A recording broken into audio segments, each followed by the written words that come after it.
We are going to 100% Palworld. Hello everybody, this is GamerGar. Welcome to a 100% Palworld challenge where we will aim to unlock every Steam achievement the game has to offer. To 100% this game, we will need to rise above the food chain and conquer the ferocious pals that inhabit the Palpagos Islands and beyond. Explore the many caves and dungeons to unearth powerful items and artifacts to help us in our quest for survival. Assemble a pal army to summon and defeat mighty raid bosses, and ascend to levels we never thought possible to take on extremely powerful tower bosses. Sit back and relax, enjoy this movie that will take us from a level 0 shrub to a pal tamer, alpha boss slayer, titan killer, attack chopper, annihilator. Let's explore the harsh but beautiful island of Palworld together.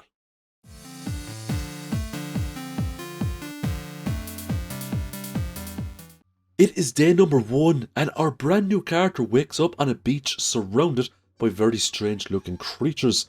These creatures are known as pals, and these are going to become our best friends within the days to come. Now we notice a weird looking tablet on the ground here, and just like the original game, it has the same message: the towers are the key and the tree holds the truth. There are now many towers we can visit in this game and very challenging bosses we can fight. The tree still cannot be accessed, but hopefully within the next few DLCs we will be able to go to that area and explore within it. The first thing we're going to do is go to the Windswept Hills here, activate the first fast travel site. We're going to talk to this NPC. Now this NPC is going to give us a couple of pieces of wood, and that's going to come in very handy when it comes to making the embers of what's going to be a quite productive base. Now we are going to play through the entirety of this game, get every single Steve achievement there is using regular settings. We are not going to crank up the spawn rates, the capture rates, the damage output. It is all going to be regulated, so we're going to get the full Palworld experience. And that's why this video is so long. I'm going to show you the grind. I'm going to show you what it took me to get every achievement this game has to offer without making the game extremely easy. Now the first thing we're going to do here is capture a lamb ball. Now this pal is very good for putting in a ranch, and it will generate lots of wool. Wool is needed to turn into cloth, and that's going to make quite a lot of items we need to progress the game. We also need to level up our character as quickly as possible, because the higher level our character, the more advanced structures and the more advanced weapons we can make. Now we're level 3 at the moment. We're going to get all of the basic items, including all of the wood structure sets. We need the pal box, of course, to make a base. Our very first structure that we're going to craft will be a primitive workbench. We're going to use the workbench to make some basic tools. An axe for getting lots of wood, and a pickaxe for getting lots of stone. We're also going to make a wooden club and lots of pal spheres, as many as we possibly can, because we want to capture an absolute mountain of pals within the first few days, just to get some sort of a basic operation going. Now the base that we're making here is literally down from the first spawn point that our character comes from, and it's quite a nice location. We have one metal node in this location. We've got lots of stone, lots of trees, and a couple of pallium nodes around the place as well. We also make a repair bench too, so we can repair our tools if they lose a lot of durability. And then we're out capturing pals. We just got a chickpea there, and if you put that into a ranch, it will generate eggs. Very important for cakes later on in the game when we start breeding up pals. Now we can capture a maximum of 12 of each pal for bonus XP. Bonus XP will be needed to level up quickly and efficiently. Once we get level 5, we can make the berry plantation, the ranch. We can also unlock the parachute. The first thing we're going to do is put together some cloth to make our very first armor, and this is the cloth outfit. Now this outfit is a game changer early on. It means our character won't get cold at night time, so we're not going to be taking damage from the elements. We just captured a Cativa right there, and they're quite handy early on. They only have a level 1 mining skill, but they will get us lots of stone. They also have handiwork as well, so they can help us make structures in the base.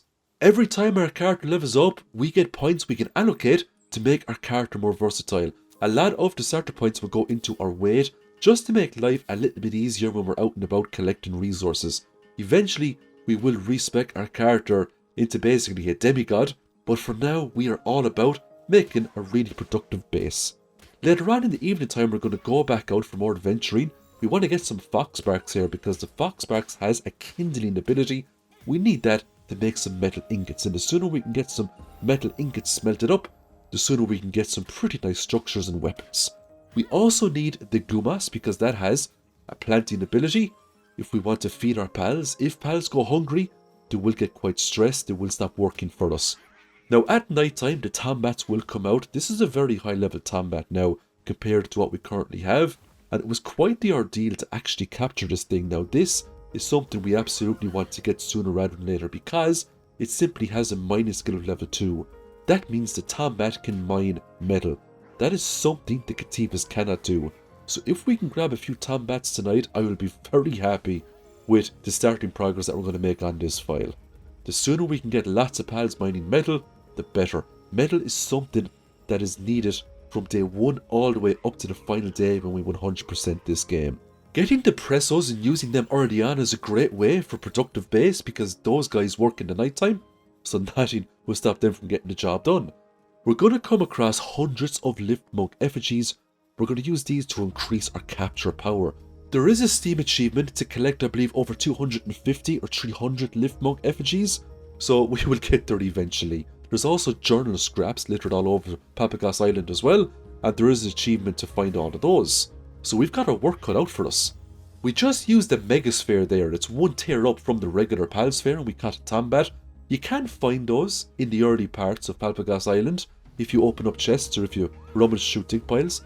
We just found our very first Syndicate camp here, and every single Syndicate camp will always have a cage with a captured pal inside. Once you open up that cage, that pal would automatically become yours. It's more or less the same as capturing a pal, except you don't have to fight the pal or use pal spheres. It's a very nice way to get some additional XP. You also get some nice XP as well when you beat those lovely Syndicate thugs. You also drop various types of ammunition and pal spheres to make the journey a little bit easier. Now I came across a huge nest of direwolves today, and eventually I found out that the reason why there were so many is because these DLCs have brought in lots of new events, and this is just one of many. It might not have been direhowls, it could have been a pack of something else, but we just got direhowls this time. If we can beat all of these direhowls or even get around them, we will find a nest with lots of eggs inside, and all of those eggs will hatch direhowls. Now, I'm not one to walk away from a challenge. It did take me basically a whole day to wipe out and capture most of these direhowls, but this is one of the best early game ground mounts you can get your hands on. It makes traversing the starter areas of Palworld Island really easy. Also makes for capturing pals and dungeon crawling really easy as well. So this is something you absolutely want to prioritize. Now once we got around all of these direhowls, we picked up 3 common eggs. We can hatch those later on once we get some ancient technology points, and direhowls will pop out of those. Now we're not finished yet. We're going to explore a lot more of the surrounding areas.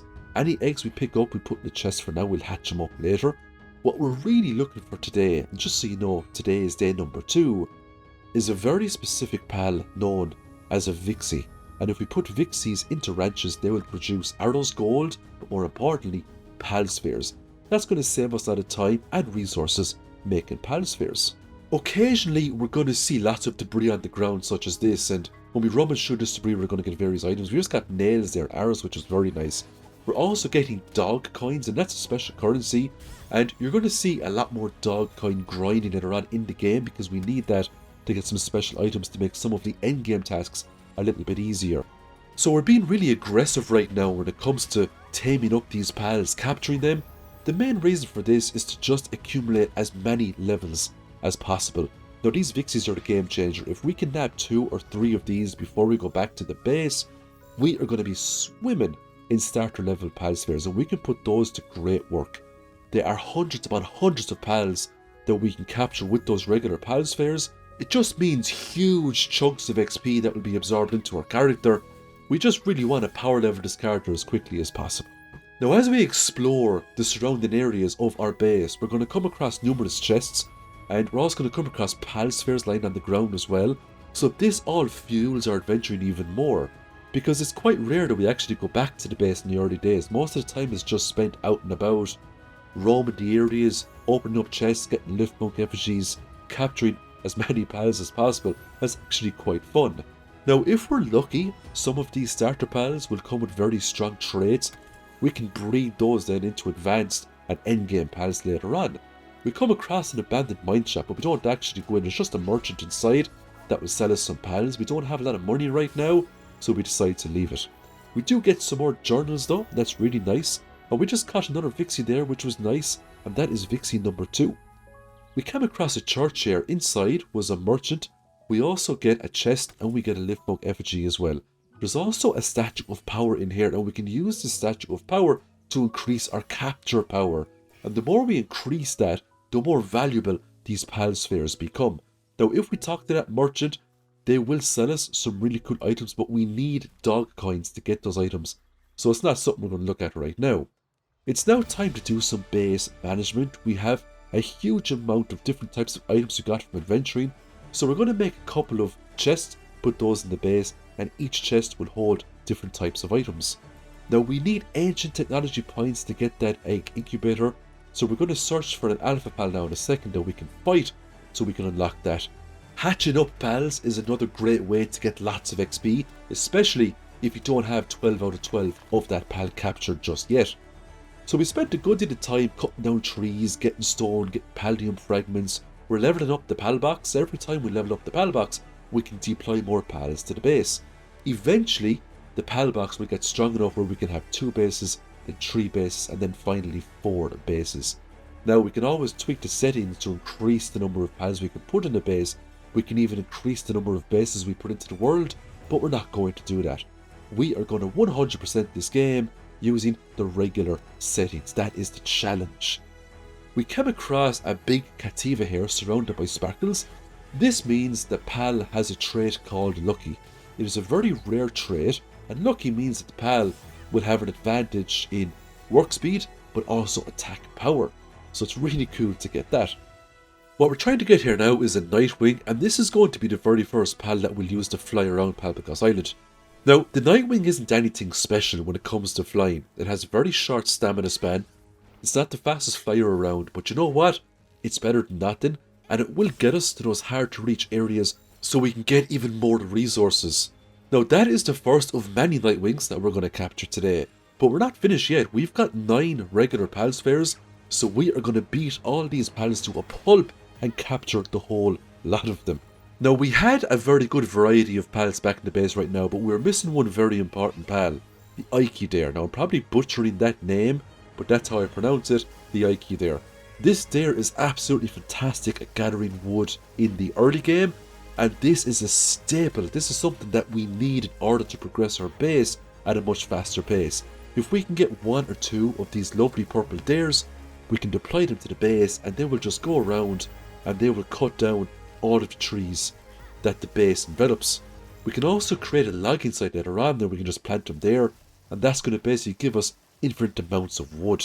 So eventually we want to be at a stage where we don't need to go and grind for stone or wood or paldium fragments. We'll just have pals that will run around the base and get those resources for us automatically. So the more we can kind of automate the base, the more we can just do adventuring, and we can just leave the pals work away themselves. We just captured a lift monk here, and this is a great starter pal. Its special ability is basically a machine gun, and if you invest in a really good lift monk, it can do some insane damage. This is our very first alpha fight. This is an alpha chillet. It's basically a regular chillet with some revved up stats. Now we end up beating this no problem at all. If we can capture it, it will be a bonus. The chillet is a dragon type pal, and it does have a really cool ability where if you mount it, it will change your attacks into dragon type attacks. Very good for taking on powerful dragon pals. Once the chillet was defeated, we obtained what was called a chillet bounty token. Now every single alpha pal in this game will drop a pal bounty token when it is defeated. These tokens will give us very small but accumulative passive damage increases to various elements.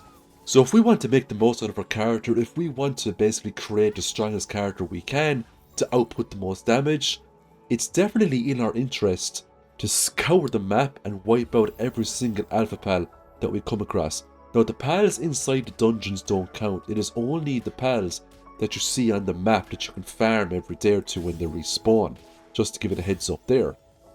Now we had quite a lot of spheres left, so we just spent the rest of the day running around taming up a lot more pals. We're on level 14 right now, and we're actually doing really well. We just got a Ruby there. And Ruby is actually a supportive pal, so that basically increases fire attack damage. You can do some nice combinations in this game with many different elemental type pals. Palworld is actually a very beautiful game, and there's lots of structures and there's lots of different land types around the game that just wants to make you stop and just look at how much work the developers actually put in to make all the islands really nice. So what we're capturing here now are Melpacas. These are quite similar to Orchidaires in terms of they're fairly decent ground mounts, but that's as far as they go. We don't really use them at the base, we don't use them for combat. What we really want to do here now is find more Alpha Pals, get more ancient technology points, get more bounty tokens, get more experience. We just came across a level 17 Grintail here, and if we beat this, we will get another valuable bounty token, but we're also going to get a lot of XP for beating this as well. Now eventually I will put together a proper combat team. The Foxbarks there is always a great pick. That's something I'll use from early to mid game. Eventually it will be outpaced by just bigger fire pals that can do more damage. But for now it is going to do wonders for us. Eventually we end up catching the Grintail. As you can see, we got an absolute mountain of XP. It almost pushed us into level 16. Now because we have the Sakurajima and the Feybreak updates, there's lots of new pals that have been added to the game, not just variants of pals we already know, but original new pals as well. And one here is called the Krojiro. It's actually a really cool pal. It has an ability where you can jump on its head and it springs you up into the air, so it basically gives you the option of a super jump. Now it's not something that we use because, again, we can just rely on climbing up walls ourselves. We do have an early Nightwing, we can make a saddle for that, and we also have the grappling hook. But it is a really cool ability early on. So we're just doing some dungeons here now today. We've got fuddlers inside these dungeons we can capture. The boss at the end of this dungeon is a Dinossum. These are pretty good early on for doing the old gardening at the base. We will try to capture it.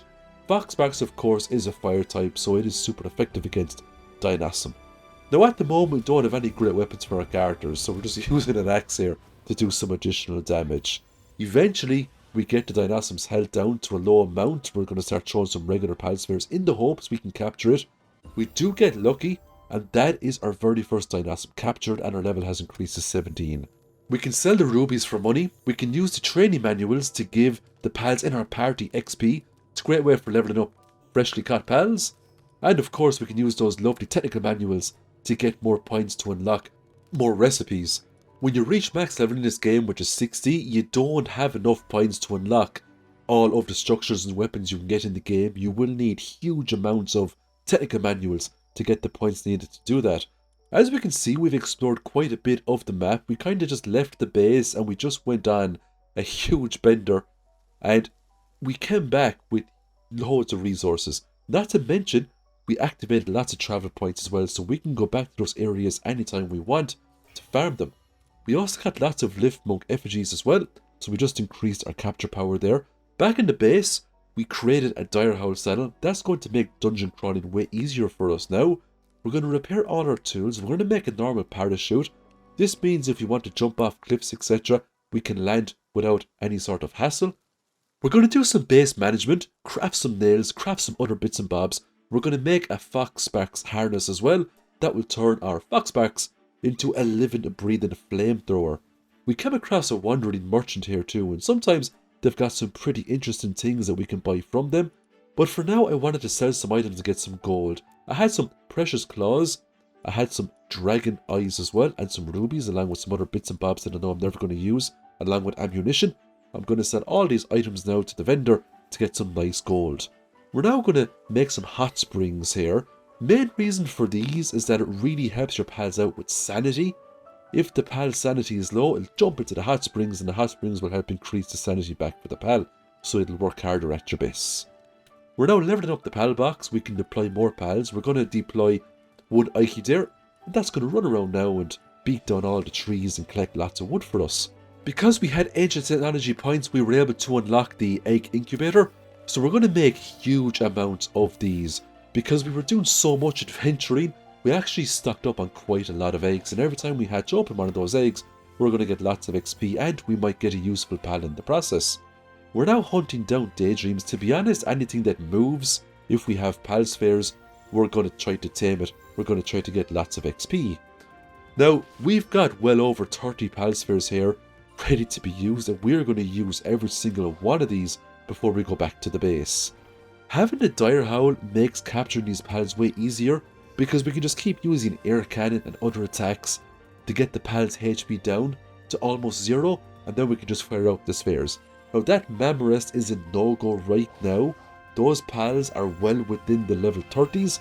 If we fight them right now, we're just going to die, and the chances of catching those with the pal sphere is very, very low. We need the more advanced spheres to get those. Now we end up capturing an absolute ton of pals today, and you're going to see a lot of levels being gained now very quickly. We're capturing Cativas, Goomasses. If we see Orchideas, we're going to capture those. Basically all of the pals that live around our base are just going to be captured until we have 12 out of 12 on all of these pals. This is by far the best way early on to level up. Because we can use the air cannon with the Direhound, we don't have to rely on bows and arrows. If we come across caves, we'll jump into them straight away because it's not a good source of XP, and you can only encounter certain pals in caves as well.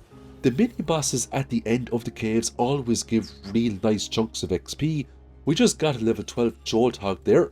What I really wanted from these caves was some sort of a vest that would increase my fire resistance, because once my character gets up to a certain spec where I can resist temperatures from the Volcano biome, that's where we're going to go. We're going to go to the Volcano and we're going to collect eggs until we can get a Yarmithide Ignis and a lot of other really good pals that we can use for good base progression.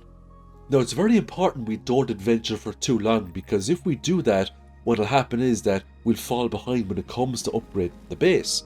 So we're now going to spend some time today and we're going to hatch open all these eggs that we've collected, and all of the pals we're getting here are giving us tons of XP.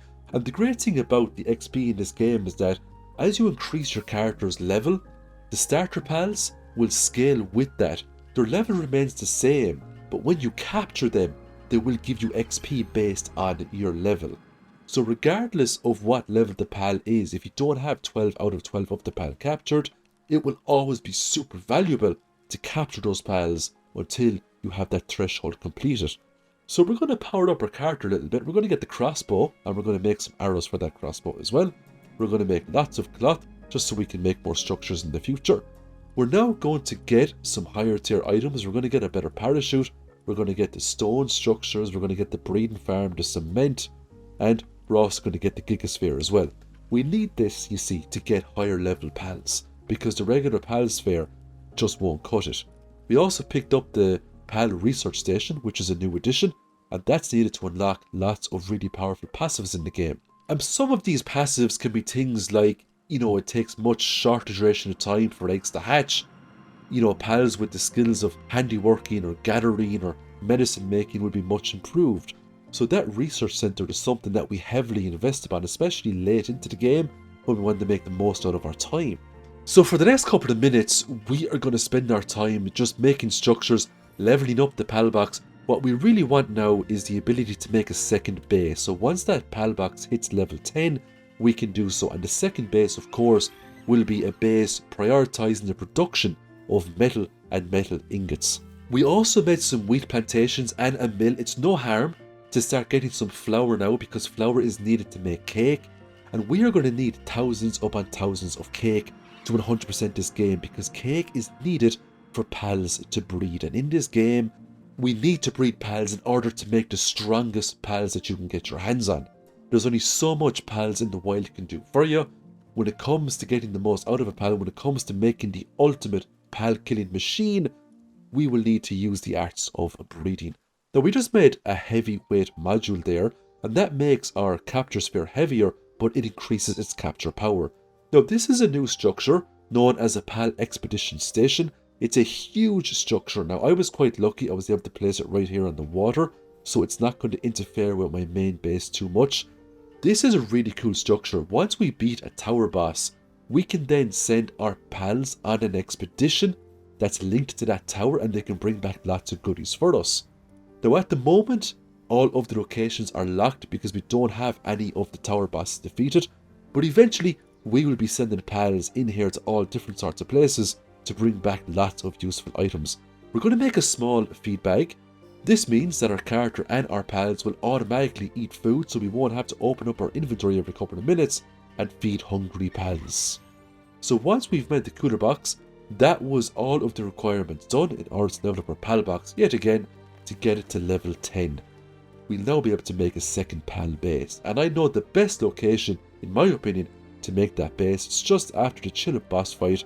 There's a place with about 6 or 7 metal nodes, and we're going to make a base up there. But before that, we are going to capture more pals along the way. We just came across a Pangolin here with the lucky trade, so we were absolutely going to capture that. Pangolin can be a magnificent battle pal if you invest in its stats, if you invest in its traits. It is basically a rocket launcher. Now I could have teleported to a fast travel point close to the next base I want to build, but I decided to go there with the Dire Howl and just capture pals along the way. This is way more efficient for me because I'm getting a lot more XP, leveling up my character, getting access to more advanced structures and weapons, and that's what it's all about when it comes to 100% in this game as quickly as possible. Because I had the crossbow, I was able to snipe away at the flying pals that are up high in the air. Once they drop down, if they had a lot more HP, we could hit them a few times with the Dire Howl, throw the pal spheres and capture them no problem. Because we had a lot of Lift Monk effigies gotten now, and because we had the capture power increased, we could make a lot more use of the regular pal spheres. We didn't have to rely so much on the mega spheres. So we could still use the Vixies. The pal spheres they were finding for us were still coming in very handy. All of these dungeon crawls were just working out so well for us because all of the rubies we were finding, the emeralds, eventually we'll start to find diamonds. They're all going to sell for lots of money, and there's a lot of resources you can buy in this game to speed up progression. So this is the location of our new base. We just put down a pal box. This base has only one purpose, and that is to mine metal. Now, the Cativas only have a mining skill of 1. They won't be able to mine the metal here. We need at least Tombats. Eventually, we can visit the desert. We can get some Dictoys. They have a mining skill of 3, so they'll be able to mine these ores way more efficiently. For now, we're going to put down the necessities, and then we'll go off adventuring again. Now, there's nothing stopping my character from mining these nodes manually, but there really isn't any point. I would much prefer to spend my time leveling up rather than grinding out basic resources right now. It was time for an instance boss fight. This was a level 15 Penking. Now, Penking is one of the best starter pals you can put in your base. It's a very good pal to have. It's got great stats. It's got mining, it's got handiwork, it's got watering. You can use it for multiple base activities. You can even breed Penkings with bushies to make Anubis, and that, my friends, has a level 4 in handiwork and a level 3 in mining. It just makes sense to get as many Penkings as you can at the start of the game. Once our resources get low, we're going to head back to the base and do some more base management. So what we're building here now is basically a cooking pot, and the only reason we're building this is because it's a requirement to level up our pal box yet again. And of course, the higher level this pal box, the more pals we can deploy to the base. But more importantly, once we get a few more levels, we will be able to put down a third base. That will give us a lot more options when it comes to collecting resources. It can be a base that can be close to coal nodes, sulfur nodes, quartz. All these things are needed in order to progress the game to get to 100%. Now, we just built a research center right here. How it works is simple. We just have to invest materials into the research center to get back very powerful perks. We also need manuscripts. Now, there's multiple ways we can get manuscripts. A great way to get them is to start wiping out bounty targets. They will drop bounty tokens, like this Hawk NPC here. The higher the level the bounty target, the more bounty tokens they're going to drop for us. And we can just trade those in then to get gold and other important items such as ancient manuscripts.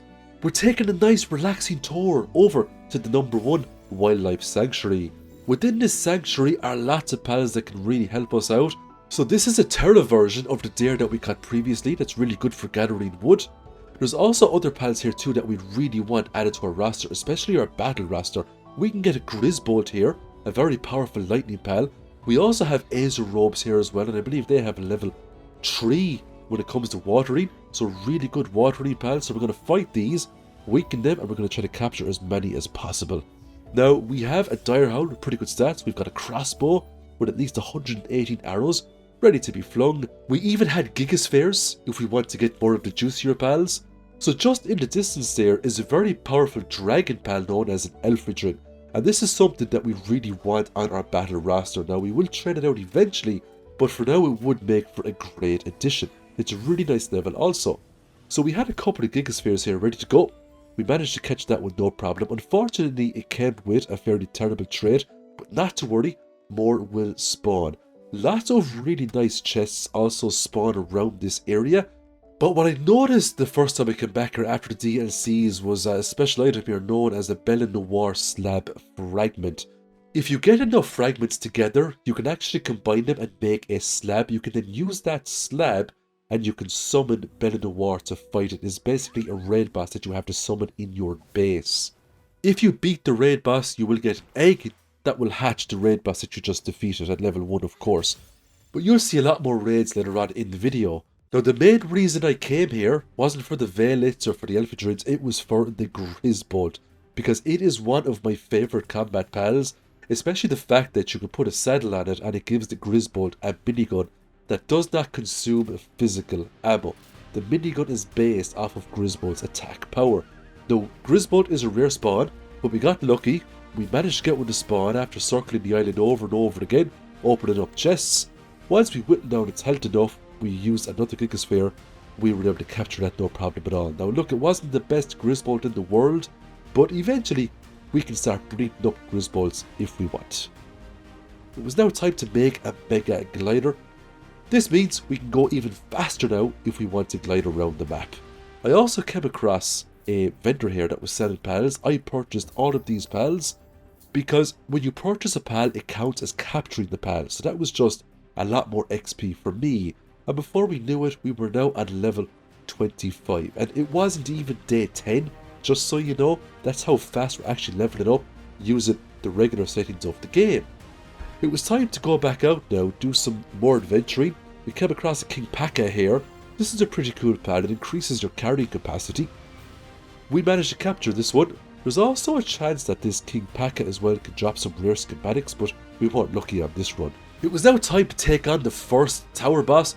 This is Zoe and Grisbold, and I had a Grisbold of my own that I could use to attack. It was going to make it a very interesting fight indeed. Now, I was a little bit over leveled for this fight. The first tower boss is basically a tutorial fight. It's not that difficult compared to the rest of the tower bosses. Now, if we're going to 100% this game, not only do we need to beat all the tower bosses in the game, but we also need to beat the tower bosses on hard mode. And that is a totally different kettle of fish. For now, let's just focus on what we can do, and that is wiping out Zoe and Grisbold on normal mode. It only took us a few in-game minutes to beat this fight. We had some pretty good pals here at our disposal. Once Zoe and Grisbold were defeated, it actually unlocked some pretty nice things for us. So it unlocked the ability to now go on pal expeditions. That's going to be very handy to do, and there is actually an achievement to do, I think, 20 or 30 pal expeditions. So the sooner you start doing those, the better. You don't want to leave that to the end of the game, because the expeditions themselves take at least 30 real life minutes. So you're now going to see a trend here of base management, exploring the map of Palworld, trying to capture and defeat as many alpha pals as possible, because it's just the most efficient way again to get XP. And that's what we're all about right now. We just want to get as much XP as possible, save as much time as possible. We just got a Catrice there. Now, I came across a cool looking pal here. It came out of the sky along with a meteor. This is known as a Xenolord, and eventually we will encounter a much stronger variant called a Xenolord, and the final raid boss we have to beat to 100% the game is called a Xenolord. Now, it does happen randomly, but there are specific points around the map where these meteors always drop. Sometimes you won't get a meteor, sometimes you get a supply drop, you know, that will be dropped by the Syndicate. You can get some very potent items from those supply drops. Now, all these meteor fragments can be used to make some pretty cool weapons, but for now we are going to upgrade our armor. So what I just made there was a heat resistant metal armor, and this is the first step now that we're going to take in order to go over to the volcano area and grab all of the lovely scorching eggs and huge dragon eggs over there. But we're not ready for it just yet. We need a little bit more heat resistance before we can go over there. Our wheat plantations are doing very well. We're going to turn all that wheat now into flour. Eventually, there is going to come a time where we are going to need to bang out tons of eggs. So, speaking of eggs, we're now capturing bee guards. These are extremely dangerous to capture, especially if you come across packs of bee guards. A lot of them will try to self-destruct on you and they can do immense damage. We just captured a Hell Zephyr there as well, and that is a really fast flying pal. Eventually, that's something we will use to fly around the place. It's much better than that of the Nightwing that we have at the moment. We're coming across some Mossandras here as well. We can actually breed Mossandras with Greyhounds to make Grizzbolts. So that's something we can pursue down the road as well, if we want a really strong Grizzbolt.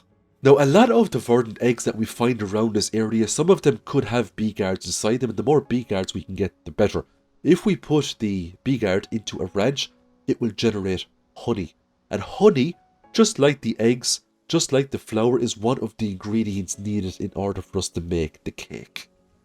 We're also coming across lots of piles here that have more gigaspheres inside, which is really nice. We're also getting little bits of dog coins as well. Now, when it comes to getting bee guards, we have to be very patient, because they're going around in groups. The best thing to do here is to try to isolate them, maybe kill one or two of them as quickly as we can, and then capture the last one.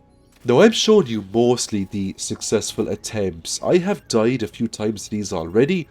They're very hard to evade when you decide to detonate. They get right up in your face. They'll explode. Just look how much health it took off me there. You know, I do end up losing a couple of pals that are detonations, unfortunately, but it is a worthy sacrifice.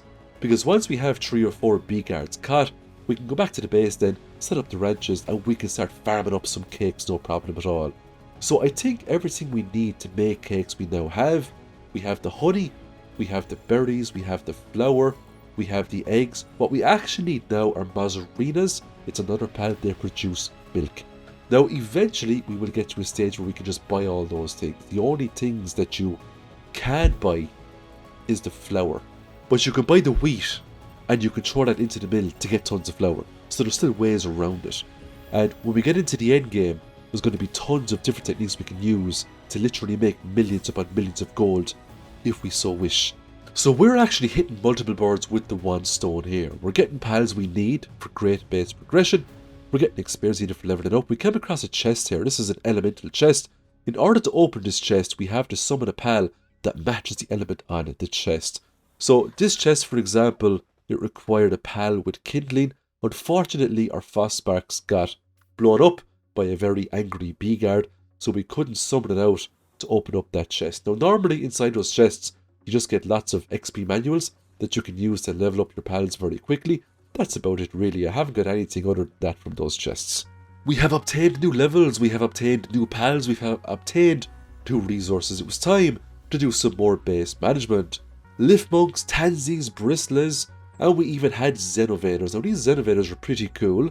They had some skills here in logging and transport, so I wanted to try them out to see if they were as good as the lovely Orchiders.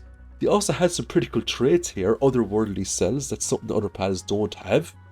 So we made some reshuffles with the pal box, brought out the Xenovaders on our bits and bobs. We managed to get another bee guard there from breaking open a verdant egg. That was nice.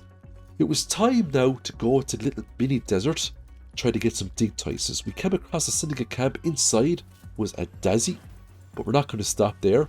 We're capturing Lovanders here now as well. Now these Lovanders are very interesting pals indeed. There is a chance if you capture or kill one of those, they can drop cakes. Now it's very rare. When I say rare, I'm talking about the low 1 or 2% chance. It was time to get some Digtices. I've got 7 gigaspheres. We could find more around this area as well. If we whittle down its HP down to the minimum, we had a 100% chance to capture a Digtice, and we were going to use all those gigaspheres for our advantage. There was a level 47 Alpha Anubis there as well. We were not going to touch off that. That is something we will go back and fight later on, but for now we're going to avoid it. We just don't have the level right now. We don't have the stats to take it on. All we want today are tons and tons of Digtites. When I put those down on the metal base, that will increase our metal farming capacity by a truckload.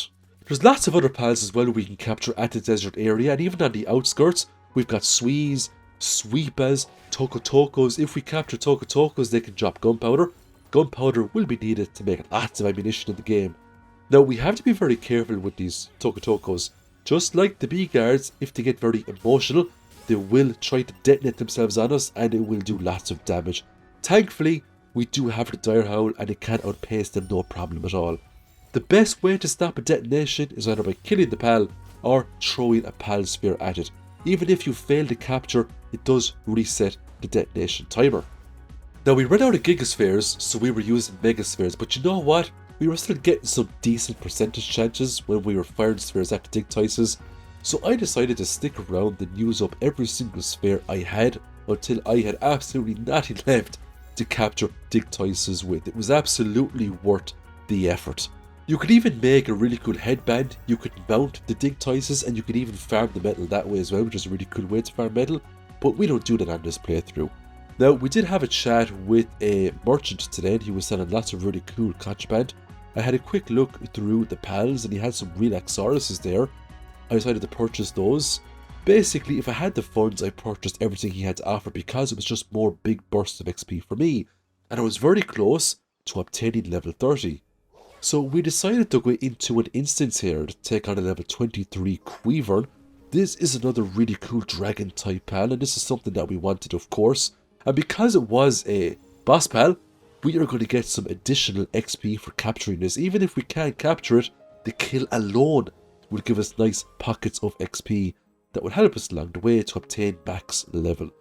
Now, the more levels we accumulate, the harder it's going to be to gain additional levels, and you're going to notice that now very quickly, especially when we hit the 40s. It becomes a lot more sluggish, it becomes a lot more grindy to get those level ups, and we really have to go out of our way to get that XP that we so desperately need.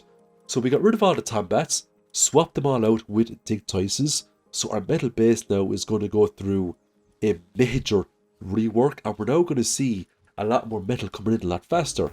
I also put down some additional pals that have some good transporting skills. It's just to save me time from running around, picking up all of the metal and putting it into the chest. If we just take a look at all these Digtices working out, they just spin around in a circle and farm the metal. It's so cool to watch. I came across an Incineram here that got stuck on a tree. I took full advantage of this, hit it a few times with some air cannons, threw a sphere, and that was our very first Incineram added to the pal decks. We had pal spheres, it was time to go back to some low level areas and get tons upon tons of XP. There was a lot of pals sleeping on the ground, so we're going to get bonus capture rates when it comes to capturing these pals, and all of these Tieflings were sound asleep, so we're going to use that to our advantage. Before we knew it, we were level 30. It was time to go back to the base and do some base management. We also had some eggs here that we had to hatch open. From this one, we managed to get a robin quill. That's pretty good for helping out with the crops. Now, from the large frozen egg, we picked up a Reptiro Crest. Let's take a look at this Tiefling we captured. It had a very rare trait here, known as Eternal Engine. It increases your stamina by a whopping 75%. And these types of traits are the rarest traits you can get in the game. Now, because I had so many pals captured, I decided to go to my pal box and just have a look at all these pals to see if there was any other rare traits that I might have missed. And believe it or not, there actually was. I found another pal with a very rare trait called Remarkable Craftsmanship, and a Swee had this, and that increases a pal's work speed by a whopping 75%.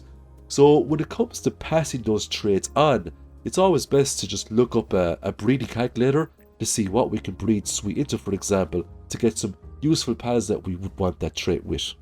It was our time to smelt up some ingots here. We still had the Fox Sparks with a very weak kindling skill. Eventually, we will get much better pals. It was now time to make some hyperspheres, a sphere assembly line, and some cold resistant armor, along with better shields and other bits and bobs. All of these items are going to really help us now when it comes to getting some good progression. There was an item here I'd never seen before. This must have been added with either the Sakurajima update or the Feybreak update. It was a katana. That's something I'm going to make and use. I just hatched open a Loranus today. These are an absolutely amazing handiwork pal. They have a handiwork skill of 3. I managed to get a second one as well, so we're actually going to swap out some pals and use those on the base to craft some items.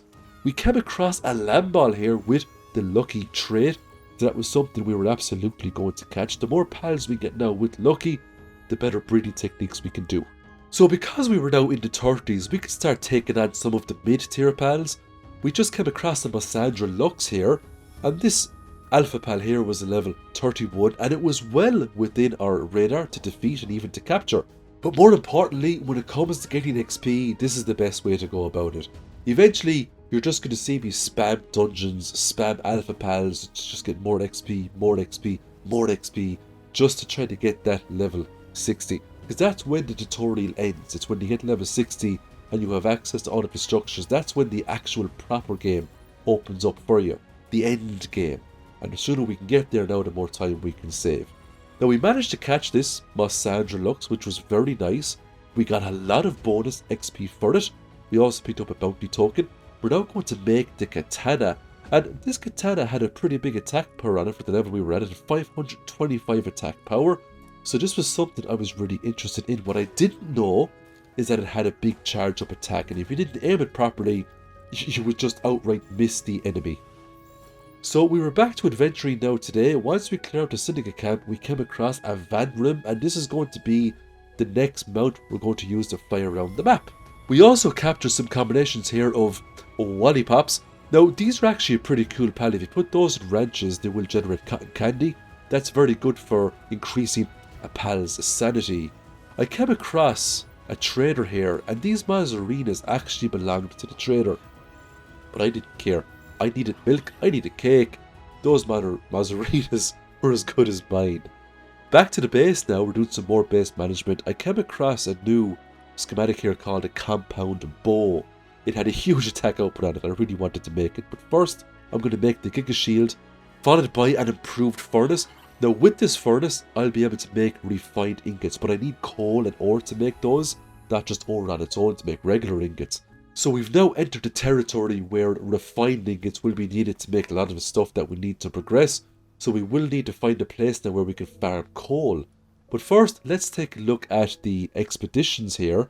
So I just allocated an absolute ton of pals to go from the pal box into the expedition. Now I can't kill any of the pals, but if we send in lots of low level pals, it will affect the percentage of how much reward we're going to take out of the place. We're now going to go and farm this bushy. If we can capture this, we can then breed this with our penking to make Anubis. And if we can get some early Anubises on the base, that is going to transcend the handiwork capabilities that we will have. So any items we need to make, the Anubis will make it in record time. We're now back to adventuring. We're fighting more Alpha Pals. This is level 31 Univolt. And this is something that we can capture. Now eventually we do run out of capture spheres. I did try my best to capture it, but it was just too high level and the regular pal spheres weren't cutting it, so we had no choice but to kill it. We did get the Univolt bounty token, so that's more nice passive increases to our elemental damage outputs right there. We're now flying around on the Van Rim, and it's much faster than that of the previous mount we were using. Another day, another adventure. We were now entering the territory of Relaxaurus. We came across a Syndicate camp. Inside was a captured Dumont that we managed to capture back, so that's going to join our base. We now flew over to the Volcano area. Now I was pretty worried about flying over here because I thought my character would take damage based on how hot it was. But I think because it was night time, the elements weren't hitting me that bad, so I was taking full advantage of this. There was also lots of lift monk effigies to be found around here as well. Once we completed our sphere assembly line, someone decided to raid our base. Now, because we're only level 34, this wasn't going to be a super advanced raid. It was just a couple of level, 12, level 13 NPCs that were wiped out no problem at all. The raids are actually beneficial because sometimes pals can attack you as well, and those pals could be something that you really need. It was time to upgrade the pal box yet again. We can now make a maximum number of 3 bases. We're now doing pal expeditions as well constantly because we need to get a lot done to unlock that Steam achievement. I visited a location here known as Fisherman's Point. I spoke to a merchant, and that merchant was selling a heat-resistant undershirt. I purchased this immediately. I now had the capabilities to explore the huge volcano area at my leisure. There was tons of pals over here that were going to make great combat companions as well as great base companions. What I just caught there was called a Fenglope, and that pal is a really good ground mount. We're just going to fight a new bounty target here by the name of Flare. It's a level 38 bounty target. Just so you know, these bounty targets respawn, so you can farm them if you want, and I think they respawn daily. Though obviously because this bounty target is level 38, they're going to drop a fair amount of bounty tokens when they are defeated. And you can fight bounty targets up to the level of 60. So we just got 4 bounty tokens off that one, which was pretty nice. There was some very sneaky lift monk effigies hidden inside those containers as well. And we just got our very first Ragnarok there too, and Ragnarok becomes a very important pal when it comes to serious game progression later on in this video. Over at the Volcano region, we're now fighting Blaze Howls.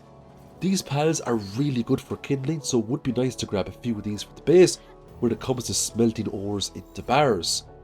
Not only that, but at night time we can also find another pal called a Blaze Howl Noct, and those pals are quite similar except they don't go to sleep, they work all night. Come across some other fire pals here known as Firins. We managed to capture a few of these as well, which was really nice. So it's just a lot more variety now that we have for the base, and of course a lot more XP for us. This was another pal tower that we found as well, and behind the pal tower was a huge dragon egg, and this is what we really wanted. That will have a Yormertide Ignis inside it. There was a very tough lift monk effigy we had to get there. If we fell into that, it was game over for us. Our character was going to die straight away. But we managed to get out of it no problem. We managed to capture a Blaze Howl Noct right there too. That was absolutely beautiful. We can use that now to smell bars during the night time. What we have here now is a huge amount of scorched eggs, large scorched eggs, and some huge scorched eggs. Inside, we got all different manner of fire type pals, including more Blaze Howl Nocts, Firins, and other bits and pieces. So we are going to get huge amounts of XP now by hatching those open. We're also going to get huge amounts of different types of fire pals as well. So all in all, it's just going to be a great addition to our base and a great addition to our combat team. And because we got so many scorched eggs, because we're going to get so many fire type pals, it's going to save us a lot of resources on palspheres as well when it comes to capturing these pals in the wild. I decided to make this compound bow. Now this bow doesn't use regular arrows. I think we have to make special metal arrows for this, but it is going to be so worth it. This bow will hit enemies like a tank. I didn't have 12 out of 12 chickpeas, so if I saw any kind of wandering pals get close to the base, if I didn't have a capture limit set on them, I was going to capture them straight away. We got some Lee's Punk Ignises today. The Lee's Punk is a pretty cool pal. It has an ability where it'll do a scan for you and it will search out any nearby caves. So if you want to do some dungeon crawling, the Lee's Punk is a great pal to use to find those dungeons. It was now time to take on the level 38 Alpha Mammoth. I felt like I had the capabilities that I needed to fight this thing, to beat this thing, and we ended up beating this thing no problem at all. Now, this is actually a great pal to fight to get lots of XP. It's level 38, but also Mammoths in general give lots of XP when you beat them. They also give high quality pal oils as well as Mammoth meat. Now, I got a ton of XP from capturing that yoke, which is really nice, along with a bounty token as well. Now, I didn't really need to kill the low level bounty targets to 100% the game, but I just wanted that lovely tick on my map to say that I did it before I kind of ventured into other biomes. So I kind of went back a little bit here and I just started to focus down things that I missed at the start of the game. This Aesro, for example, is only level 17, but it's an alpha pal. I wanted to capture it. I wanted its bounty token to get those nice passive abilities. There was also lots of Kelpsy sleeping around the area, and I didn't have a whole lot of these captured, so I ran around with some Gigaspheres and I captured as many of these as I could just to get some bonus XPs as well. It was now time to try to level up and get into the 40s. We were also benefiting from the drops that these Kelpsies were giving us. We were getting raw Kelpsy, which is a food that we can cook it up if we want to. We were also getting pal fluids, and you might think to yourself, oh, pal fluids are easy to get, you can get those from day one. But there's an awful lot of endgame items that require pal fluids to make, such as missiles. So trust me when I say this, keep your pal fluids. We just wiped out a Bronze Sherry Aqua there, so that was another bounty token added to the lovely roster for us. We're now catching regular Bronze Sherries. To be honest, anything that moves in this area, we will attempt to capture it. We came across another alpha pal here. This was a Fenglope. And this guy will also have a bounty token that we can use that will give us some advantages towards elemental attacks. So we will absolutely try to capture this or kill it. Doesn't really make a difference. We're going to get the bounty token either way. We do end up capturing this one, which was really nice. It's just one less Fenglope we have to capture. Pals that have red mist around them are known as Predator Pals. So they'd be a few tiers up from an Alpha Pal. They're extremely difficult to fight. Now this was a level 30 Goriat. We were a few levels above it, but it had some wicked dangerous moves. Now, you can't capture these pals, you have to fight them, you have to kill them. They drop a very rare resource known as a predator core. You can use predator cores to make some very nice items, such as items that will expand your inventory slots. Predator pals are quite rare to come across, so when I do see them, I will fight them straight away. The predator core is something we need to get our hands on, so we can increase inventory slots so we can carry more items.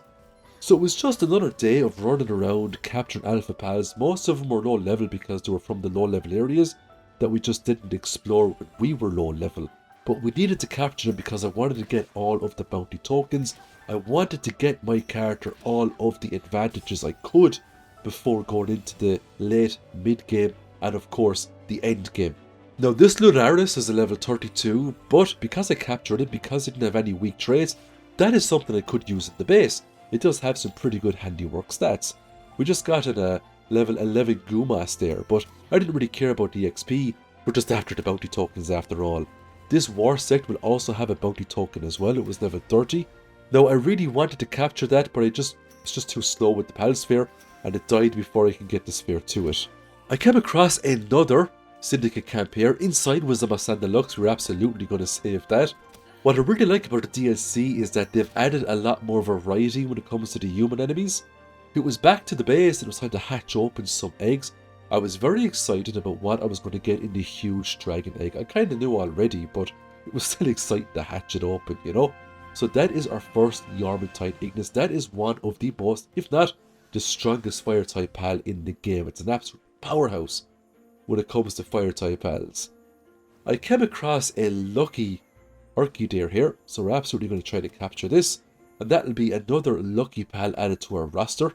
Now we don't necessarily need these lucky pals 100% the game. It's just because they're super rare. When I see them, I just want them, just for the sake of having a good collection filled up with lucky pals. So it's just a personal preference. But if you're trying to 100% the game and you see lucky pals, you don't have to go out of your way to get them. They're just super rare. But the lucky trait is quite good because it does give an attack damage increase as well as a work speed increase. So you're getting the best of both worlds. I made some locksmith tools. They're basically the same as keys, but once you use it, it's gone. I also made a larger feed bag as well, so I could put more food into the food slots there. Using the predator cores, I made a small pouch, and that would increase my inventory slots by 3, which was nice. You can get much bigger pouches as the game progresses, but we will need a lot more predator cores. I also made the hip lantern. This doesn't use up any inventory slots. It's such a handy item to make. It just means that if I'm going into dark areas, that lantern will light the way. It was time to make a high quality hot spring. This is much more effective than that of the regular hot spring, but we needed to make it anyway because we have to upgrade the pal box yet again to get more base perks. We are now dismantling the very first base we made. All of this will be moved to a new location. And the reason for this is that there's just much better locations in the game to make bases. This location is great for the starter base, but this new location is far superior. It's just all flat land, and it just makes it so easy to put structures down and to organize the base in a much better fashion. And because we've leveled up, we were able to make the saddle for the Ragnarhawk, and this is a much faster flying mount. We're now back to adventuring again. We just freed the Dinosaur Lux there, which was nice. And we're getting lots more XP from beating all these lovely syndicate dogs. We also came across a supply drop here as well. Inside, we came across some schematics, some oil. We also came across some potions. Now, those potions will permanently increase our stats, which is really nice. So, despite the fact that, you know, you get points when you level up, you can actually max out your character using those potions. And if you don't come across supply drops, you can actually make those potions using ingredients you get inside caves. It's not something that we're picking up a whole lot of, but it will be something that we will be focusing on when we get into the end game, especially for the attack power. So we're getting more bounty tokens today. That was for the Elphadron, and we're just going into mid-level caves here now. This is a level 29 cave, and because this is level 29, we're going to come across different types of pals. Lots of loop moons inside this cave, so we're going to capture as many of those as possible. We're also encountering Grintails as well, so this is something we also want to capture to get even more XP. Now, the boss at the end of this cave was a loop moon, and it died very easily. We're getting Bellinar slab fragments in here too, which was nice, along with some sapphires. We also went into another instance here as well, and we're going to fight a Battalia. Battalia is really good when it comes to gardening inside your base. Now, lining is much better, but we can use that Battalia along with some other pals and breed up into a lining.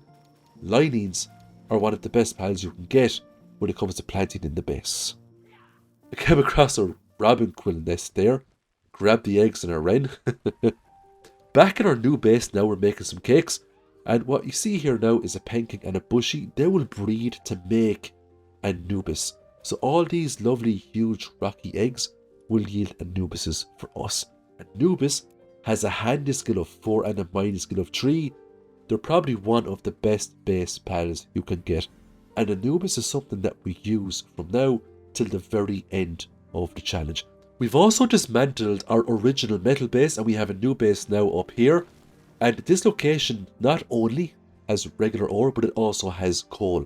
And we put all our dig ties up here now, so this is going to make it real easy for us.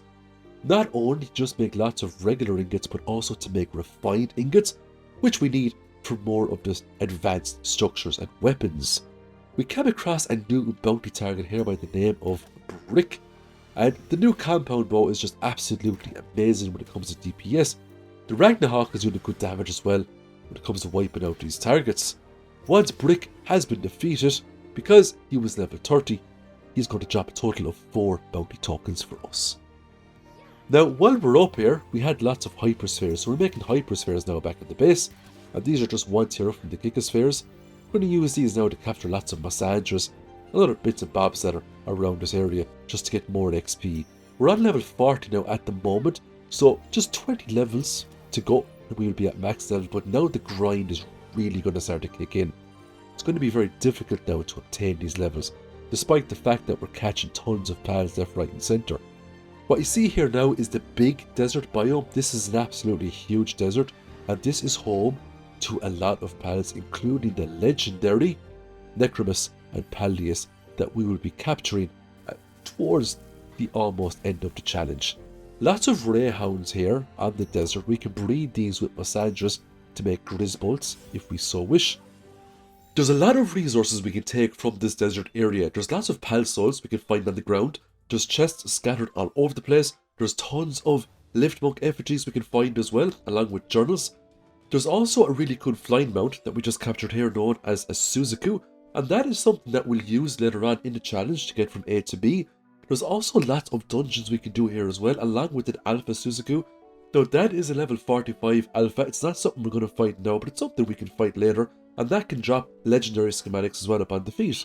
We finally come across an elemental chest we can open. We needed generating electricity to open this one, and we had the Grizzbolt. We got some server keys, and we got the Tri-Lightning ability, which was pretty good. We can teach that to any pal we want. And that's the great thing about Palworld. Just because a pal is a water type, for example, it can learn any skill you give it. We're after finding a really cool hub here known as the Dune Shelter. Inside, we have lots of different merchants that we can talk with.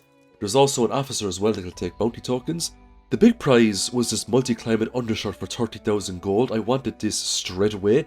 It gave heat resistance and cold resistance at the same time. This is something that we want, especially when you're going from the really hot biomes to the really cold biomes. Once we purchased the undershirt, it was time to do some more exploration. We came across a new bounty target here by the name of Whip. Now Whip is a level 40 bounty. That means Whip here is going to drop a good few bounty tokens for us to pick up. And all of these bounty tokens are going to be put to great use very shortly. Now we were actually quite close to another wildlife sanctuary, and this is wildlife sanctuary number 3. And there's lots of really cool pals that spawn over here. Now we had a lot of hyperspheres, so it was definitely worth our while to come over here and get some of these pals. What we see here now is a ferocious pal called a Shadowbeak, and this thing is not to be underestimated, even in the wild. This pal was high level. It had a devastating move that summons all of these orbs, and each orb shoots multiple projectiles. It will make short work of many of the pals I have. It literally just destroyed my Ragnarok there. I tried to summon back my Ragnarok, but I was too slow, it bit the dust.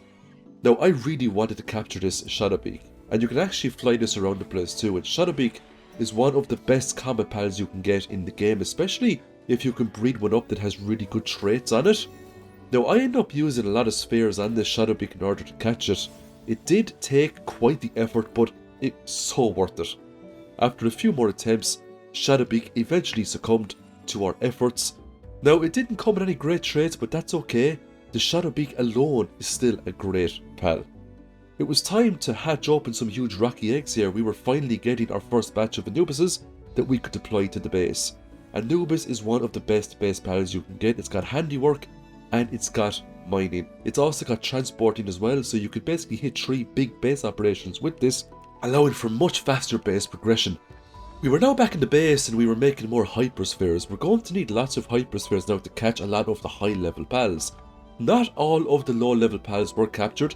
Eventually we will go back to some of the other starter areas and we will capture those pals to get more XP. We just increased our capture power and we also made a saddle here for this Suzaku. And this is what our new base now looks like. As we can see, we've got plenty of space to work with. It's in a nice peaceful area and we've got lots of activities going on, including the creation of a new armor. This is a heat resistant refined metal armor. This is 1 tier up from the regular metal armor that we're wearing at the moment, so it just means more defense for us and more HP. I was now at a stage where I could comfortably take on these Mamorests, and these Mamorests give huge amounts of XP, especially the Alpha Mamorest. They're the very first base that we made. They also give Mamorest meat, which is really good for feeding pals. We just captured a dire howl there with the lucky trait. That was incredibly lucky, and I've actually never found so much lucky pals in one playthrough. I'm wondering, did the developers increase the rates in which lucky pals spawn? We made another pal box. What we see here now is another base that we're going to make, and this base is going to be a cake making base. We also got a supply drop here as well, and inside we got some oil spheres. We also got some potions that will permanently increase our stats. Those potions there will permanently increase our stamina.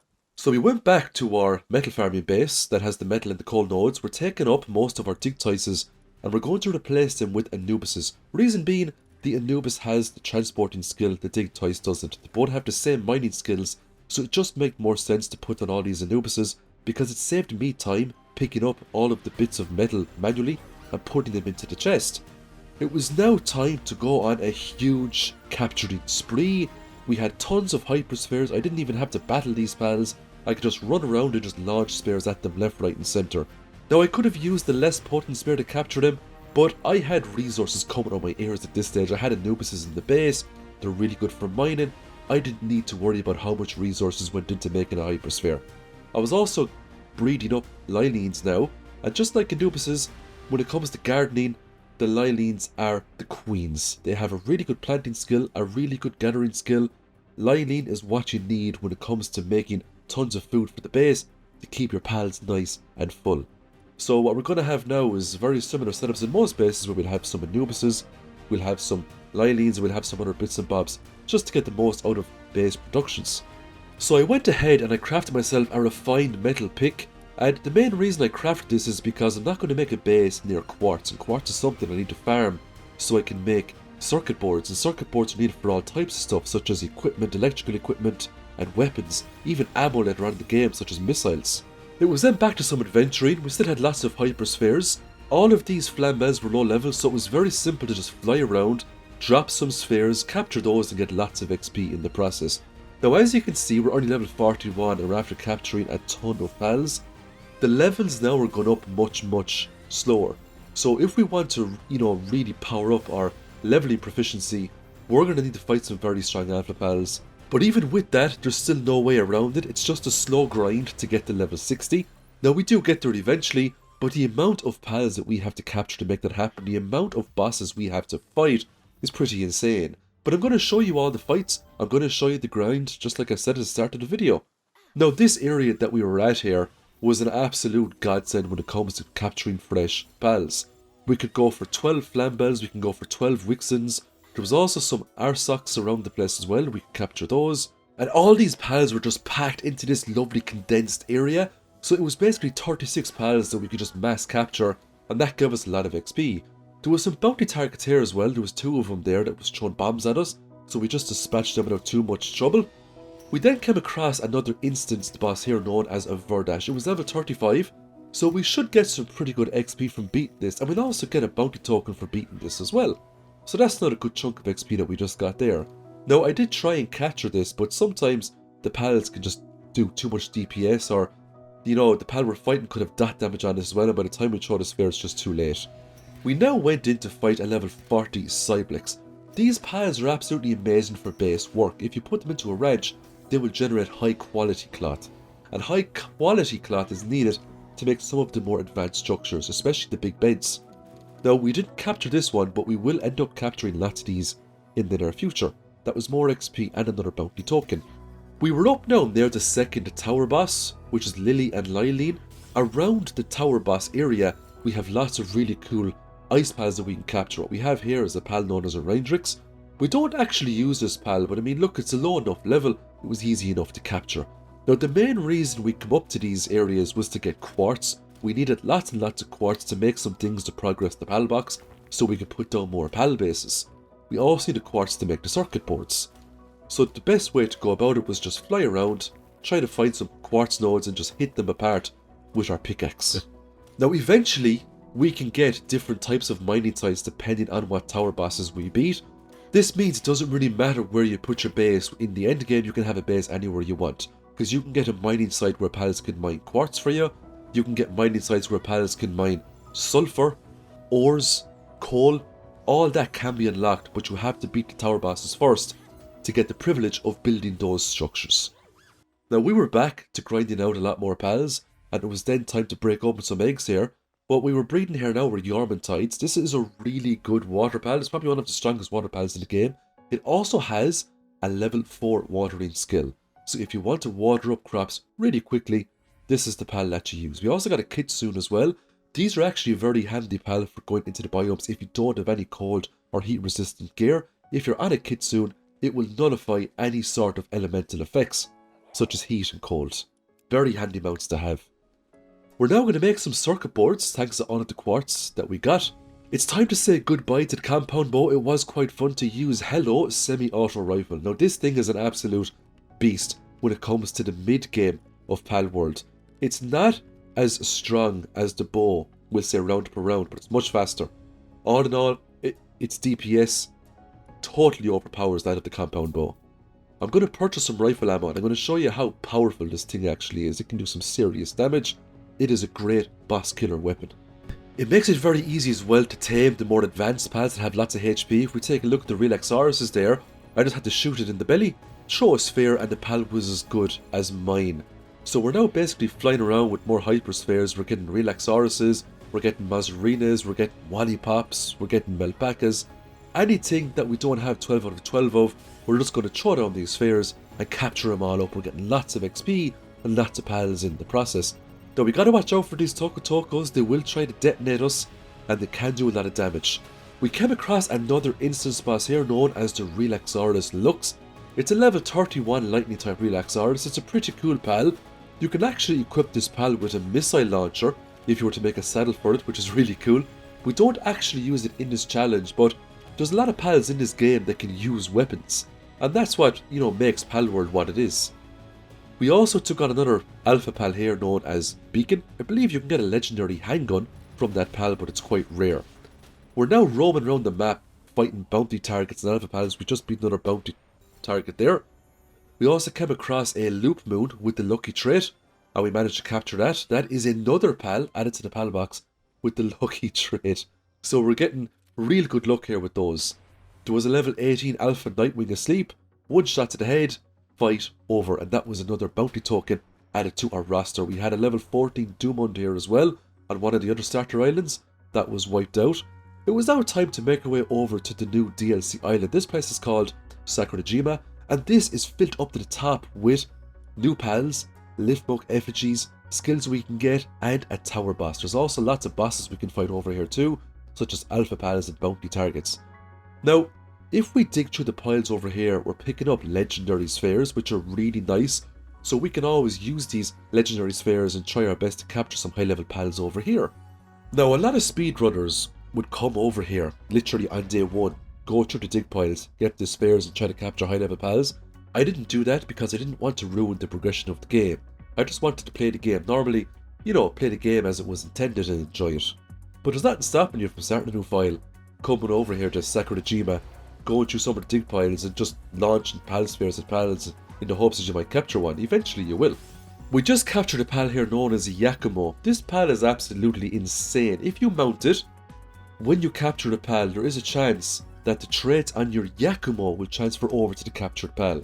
So if you were to breed up a super powerful Yakumo with really cool traits, you could ride that around, capture lots of pals in the wild, and that will make it far easier then to get pals that you really need for combat, etc., without going through the hassle of breeding hundreds of pals together. Though obviously there's a very small chance that this is going to happen with Yakumo, it has to be condensed to increase the odds of the traits transferring over, and not all traits can be transferred over.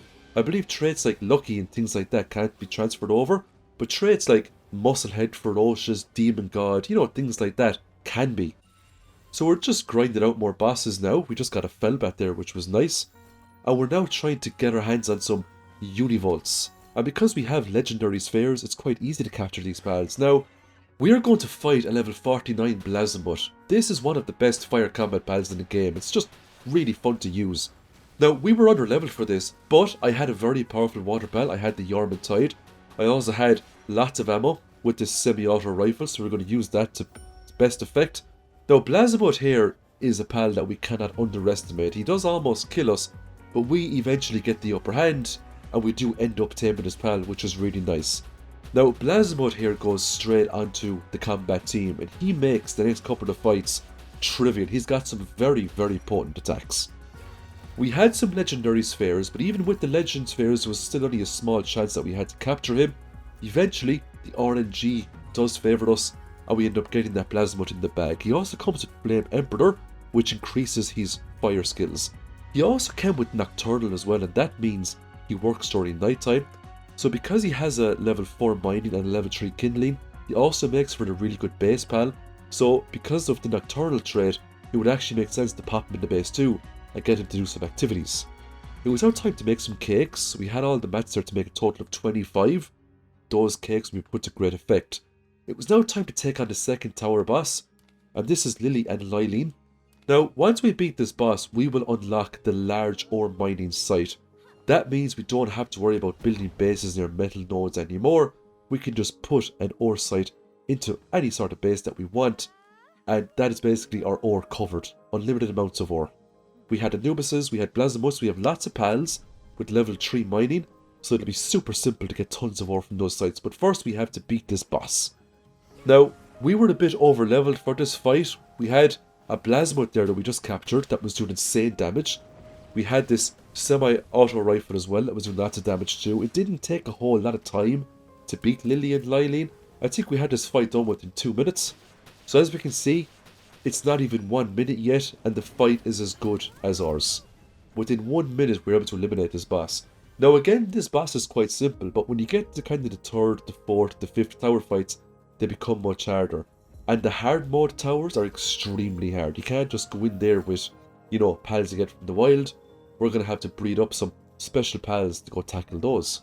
I actually didn't realise how close my metal base was from the Lily and Lylene tower. It's just over there on that big rock there, as you can see it. And as we can see, the pals are working pretty hard getting coal and metal, so I thought that was pretty cool. I came across another pal here known as a Foxicle, and those pals have a cooling skill. It's something we don't use, but look, they give us lots of XP, so we're going to capture them. What we see here now is a Predator pal. This is level 40 Reptiro Christ. This thing is not to be underestimated because level 40 it will drop a fair amount of Predator cores, and we need those if we want to increase our inventory or make other cool items. The fight actually wasn't that difficult because the Blazamut had attribute advantage, and because our Blazamut had such strong abilities, it didn't take a whole huge duration of time to beat this thing to a pulp. Now I did try to capture this, but unfortunately you can't. It just had a 0% chance there, and that was a legendary sphere. So if I had a 0 chance with a legendary sphere, I kind of realised by now you actually can't capture Predator pals. If you can, please let me know in the comments. So it was time to use up some ancient technology points here and unlock some really cool stuff. As we can see, we just unlocked the ore mining site. We're now going to unlock the ore mining site number 2 because we beat Lily and Lylene. This is going to dramatically increase the amount of ore we bring in every single minute because the mining sites don't run out of material. They don't work the same way as manual nodes. We can just assign 3 pals to that site and they can just mine it forever. We'll never have to worry about metal ores again. It was time for more base management, so we're just hatching open some more eggs here now. We got lots of huge dragon eggs here. Now from these ones we're getting Orzurks. Now Orzurk is one of the strongest lightning pals you can get in the game. It also has a pretty cool passive ability as well, where if Orzurk is out and it kills a water type pal, it can drop more items, and obviously the more you level up that skill, the more items those water pals can drop. Now the main reason we're breeding Orzurks is because it has a level 4 in generating electricity, and we're going to need that for items that we make later on. Especially when it comes to harvesting oil, we need some really good pals for generating electricity. So that is the ore mining side too. We have 3 Anubises on that right now. I managed to get a really cool Orzurk here. It came with Ferocious, and it also came with Infinite Stamina. Now, we're not going to mount on it, so I suppose the Infinite Stamina is a bit of a waste, but the Ferocious gives it an attack boost by 20%, and that's something we'll absolutely use. We can breed a much better Orzurk later on if we want to, but for now, the one we have will do. What we're doing here now is an oil rig, and there's 3 oil rigs in the game. The first one is pretty easy to do. We'll actually get a Steam achievement upon completing this oil rig. The second oil rig is pretty tough, and the third oil rig is very hard. You have to go to the third one with very good weapons, very good pals, very good armor. Every time we do the oil rig, there's a big chest like this we get to loot, and that chest resets every single day, so you can do this little event every day if you want. Upon opening the chest, we get lots of crude oil, and that's needed to make plasteel, and plasteel is something that we are going to need hundreds of thousands of when it comes to making a lot of the endgame items. Though because this is the very first oil rig, you're not going to get the best gear inside it. You can get some really good things though by doing the second oil rig, and we end up farming that later on in the video to get things like a multi-guided missile launcher, really good assault rifle and shotgun schematics, flamethrowers, grenade launchers, things like that. So we're now doing more dungeons today, and this Orzurk is just so fun to use. It has lots of area of effect lightning abilities that just literally fry everything in one area. We came across level 29 Grintail here. This was the final boss of the dungeon. We managed to capture that, got a lot of XP for it. What we're really hoping for now is an Orzurk with really good battle stats. It would also be nice to get an Orzurk with Artisan, so when it comes to generating electricity later on in the bases, it can do so without much hassle. We're then back to the big desert area here to get more XP, and we're just farming up more Rayhounds. If I get a Rayhound with good traits, I will consider breeding that with a Massandra to make a good Grisbold. Now the caves that you encounter in the big desert area here are level 38 caves. They're a really good cave to go into now at our level and to get lots of XP. We're level 45 at the moment, so we're going to do a few of these, and then we might consider going over to the big huge frost biome and doing the caves inside there. They're the highest level caves you can do on the original map. Of course, Sakurajima has higher level caves again, and then Feybreak Island has the highest level of caves. But for now, we'll start with these ones and work our way up. We also came across a Menacing here, and this is an alpha boss. Once we beat this, we will get a bounty token, of course. There's lots of Menacings you can capture over in the wild in Sakurajima, so I wasn't too concerned about failing to capture this one.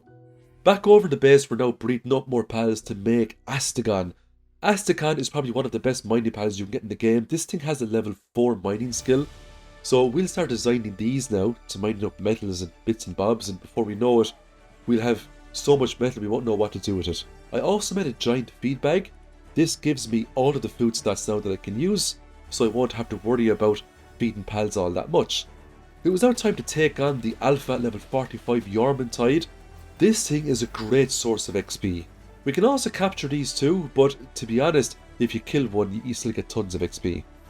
I made a hanging trap here and I put it underneath the Mimog. The reason for this is that if you try to capture one of these, or if you try to hurt it, it will run away and it's extremely fast. You won't have a chance in hell to capture it.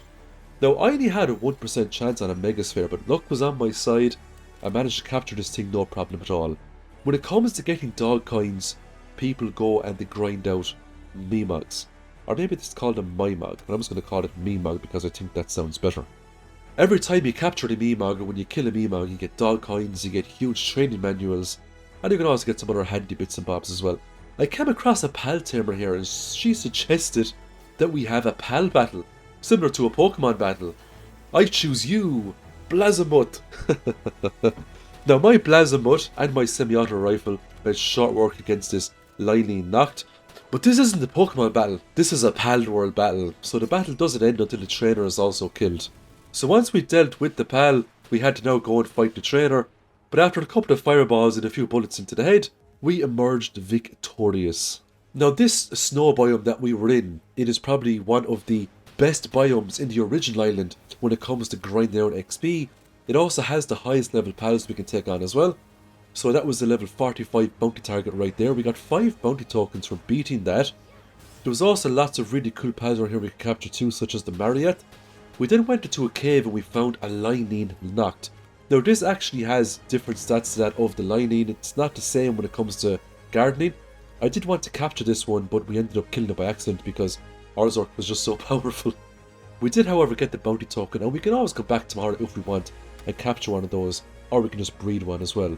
Now I got a Blazimuth Ryu slab fragment from that chest, and Blazimuth Ryu is another raid boss that we can fight. It's much harder than Bella Noir, but it is something we will have to defeat if we want to 100% this game. Now I end up going back to the starter areas here, and I realised I didn't have 12 out of 12 on a lot of starter pals, so a great way now for me to farm up some XP is to just capture all of these pals, because it didn't require a whole lot of skill to capture. And I was getting XP based on my level, not based on the starter pals level, so it was just a win-win situation for me. Even the regular pals fairs would do the job because my capture power was significantly increased now.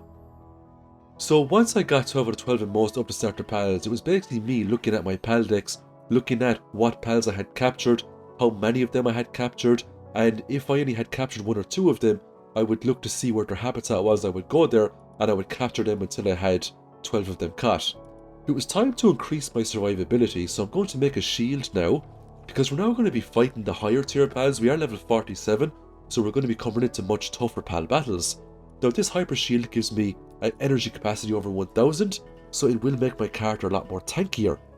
It was now time to build an electric furnace, and with this I can make pal metal ingots. We need these ingots to make some of the endgame pal items. Now I was at a stage in the game where I felt that I was strong enough to go and fight the next tower boss. This boss is Alex and Orzhok, and we actually have an Orzhok ourselves, which is a very cool lightning pal. Now if we beat this boss, we will unlock the coal mining site, and that means, just like the metal, coal becomes extremely easy to get once we assign some good mining pals to it. But first, we had a boss to take down. Now Alex and Orzhok wasn't the cakewalk that the first 2 tower bosses were. It did take us a good few minutes to whittle this boss's HP down to 0. We also had to pay a lot of attention on the attacks this boss was firing out, especially that big lightning spear that he did. There would come a few occasions where he did deplete our shield and he did a lot of damage to us, so if we didn't dodge a lot of the attacks, we probably would have died. But we did come out victorious, and because we could now make the coal mining site, we could dismantle this base, because we didn't need pals here anymore mining coal and metal. We could just make a coal mining site back over on our main base and assign some pals to that. I went back to the big desert now, and I went to fight level 45 Suzaku, and this drops a huge amount of XP upon defeat. There's also a very small chance that this pal may drop a legendary schematic. I think it's the legendary shotgun, or it could be the legendary assault rifle. I know that the Blazimuth either drops the shotgun or the assault rifle, and the Suzaku here drops the other. And these were pals that a lot of players would have farmed back in the original game before the DLCs came out, when it came to fight some of the hardest bosses in the game. But the developers have now made it a lot easier to get legendary blueprints, especially with the latest edition that they've added. They've added this table where you can combine blueprints together. So if you have multiple, copies of low-level blueprints, you can combine 5 of those to get the next tier up.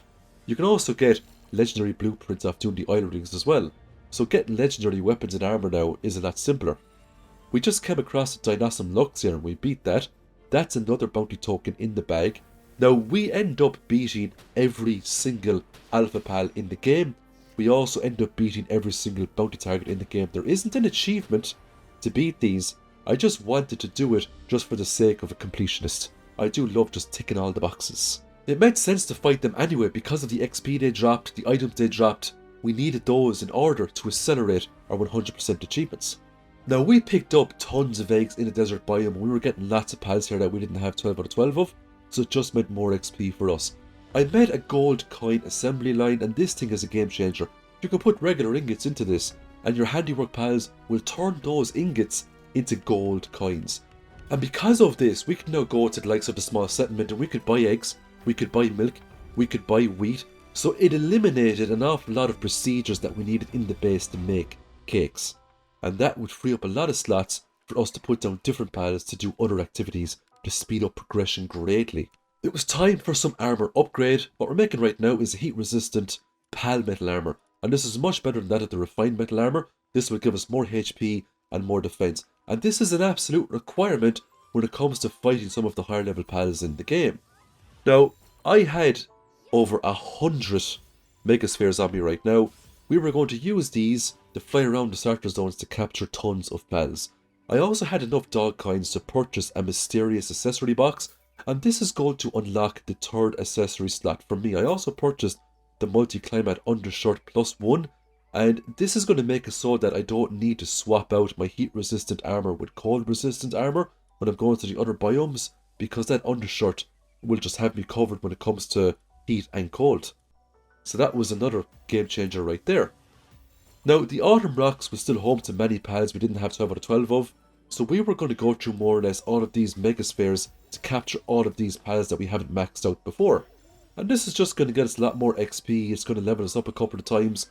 We're level 48 at the moment, but it is a big grind to get every single one of these levels, and it will get much harder when we get up into level 50 and we want to try to grind it up into level 60. Now, we're still benefiting greatly by capturing all these pals, because sometimes these pals come with really nice traits, and later on when it comes to breeding up these pals, some of these pals will come in really handy. We also did a lot of dungeon crawling as well. I don't show all of the dungeon runs, but we did a lot of dungeons. We must have done at least 200 or 300 dungeons to get 100% completion. As we can see, these are just some of the dungeon bosses that we beat in order to get some XP. Now, I went to fight a level 48 Astagon here, and this is the Alpha Astagon, and this will drop a bounty token as well for us. That will give us a nice little passive increase to dark elemental type damage. Now, this Astagon is no joke, it does hit quite hard, but we had the pal metal armor. We had some really good combat pals as well, so it went down easy enough for us. I now made a hyper grappling gun, and this is going to make it very, very simple for us to get around, especially in the caves. We can just grapple onto the ceilings and glide around the place. So I was hatching more Anubises here, but these Anubises were coming with remarkable craftsmanships, so these are going to be super work-based Anubises. And eventually we end up with Anubises with remarkable craftsmanship, artisan, work slave, and they're just insane when it comes to crafting things. They can make things so fast it's not even funny. So we're back over now at these wildlife conservatories, and we're just getting 12 out of 12 pals to maximize XP. So all we have to do is just shoot these pals once or twice and away we go. Now, we hit level 50, we could learn some new things here. The crude oil extractor, plasteel, which is very difficult to make. We need lots of oil to make that. Oil becomes a huge bottleneck for us for the first couple of in-game weeks, but once we get those oil extractors down, it becomes a lot easier to manage. Now, I needed a lot of sulfur because I needed to make a lot of gunpowder, and the reason why I wanted to make so much gunpowder is because I wanted to make ammo for the harder boss fights to come. And what kind of ammo are we talking about? We're talking about the best type of ammo. We're talking about rockets. We're going to make a nice big chunky rocket launcher, and we're going to make lots of rocket ammo. Because the next few tower bosses now, they have a lot more HP, so we just need some higher tier weapons to deal with them. Now, our character wasn't even spec'd for damage output. Most of the points this character had went into health, stamina, carrying capacity, but eventually we can go and farm some flowers, we can respec the character, and we can turn ourselves into an absolute demolition tank. It was now time to fight the 4th tower boss, and this guy's name is Marcus, and he's pal Phalaris. Now, Phalaris is something you can breed to get, but you can also capture it over in one of the wildlife sanctuaries as well. Now, we had a rocket for this fight, we had lots of rocket ammo, we also had some very strong pals. We had a Yarmantide here as well, because this pal is weak to water type attacks, so it made sense to summon another Yarmantide to do some damage also. Now, if we ran out of rockets, we always had our semi-auto rifle we could rely on as well, but the rockets were doing some fierce good damage. Now, it did take us a good few minutes in order to get this fight done, but it wasn't that bad. And because this boss has been defeated, we now have the ability to mine sulfur over at our base. I also discovered a new pal here known as a Xenolord, or the Xenolord, and this, just like the Xenovator, came from a meteor that dropped down from the stars. And this is something I absolutely wanted to tame because I've never seen this pal before, so I got very excited. And I think this came with the Feybreak update. Once that pal was captured, it was time to do some more dungeon crawling. Now, a lot of the dungeons we were doing right now was over in the big kind of snow frost biome, and these were level 45 dungeons, so these would have like level 45 and up bosses. Also, the regular pals that spawned inside these dungeons were pals we didn't have a whole lot of, so we were coming across wild Lunarduses, and that was very handy for us because it just meant a lot more XP. There was a Quiver that was fast asleep. We hit it with a rocket, we took about 90% of its health away, we tried a couple of spheres, we managed to capture it no problem at all. It's just so nice going into a boss room when you see a sleepy boss. The next dungeon, we had a Mammoth Chris as a boss as well. It didn't take us too long to whittle its health down and capture that. That was a lot more XP for us, and a Mammoth Chris in the bag. Now, I got an attack +2 pendant from one of the chests. That was going to be a big increase to my attack power. It gave an attack +3, which is very nice indeed. I also had a defense pendant +2 as well, so that's something that I might put on just to increase my survivability. Because some of these pals, some of these bosses, they hit quite hard, and the last thing we want is to get killed. I then went back to the small desert, and I needed to capture some more Doomunts just to get to 12 out of 12, and I felt that I was now strong enough to finally take on this level 47 Alpha Anubis, and that's what we just did. I had a very powerful Shadow Beak. I was still using my semi-auto rifle. I also had my rocket launcher. Eventually, we'll swap out the semi-auto rifle and we'll get something a bit more juicier, but for now, it's doing the job quite well. Once we went to the outskirts of the desert, there was lots of Swees and Sweepers that we could capture quite easily. I also came across a pal I hadn't seen before, and I think this came with the Sakurajima update. This pal is known as a Dazimu, and normally they travel in packs of 3, and that's all I know about these pals really. I haven't really used them that much, so I don't know, what kind of utilities they have. Now, it didn't take me long to capture 12 of these pals, because they were very common around the desert area as well, and because the hyperspheres had such a high capture chance, I just spammed spares left, right and centre. I also caught lots of Lovanders as well. So I made a sulphur mine. I'm going to put that down in the main base. I now had a ore mine, I had a coal mine, and I had a sulphur mine. If I wanted the quartz mine, I'd have to fight the next tower boss, and that was going to be Victor and Shadowbeak, and that's quite a tough tower boss. So I came across King Pack-a-Christ, killed that. That was another bounty token. I finally got an Anubis with artisan and remarkable craftsmanship. Just look at its work speed, 157. This thing is absolutely insane. I made the next glider. This is known as the Hyper Glider, and using this, we will be able to glide around the place very quickly. So I learned from reading some of the Reddits that if you hit these Mimogs with a rocket, they won't flee afterwards, because explosion damage doesn't actually freak them out. So once I hit it with a rocket, I finished it off with a couple of bullets, and I was able to get some dog coins from that, no problem at all. Obviously, the higher the level the Mimog, the more dog coins you're going to get, and we're going to need thousands of dog coins to make the most out of this playthrough.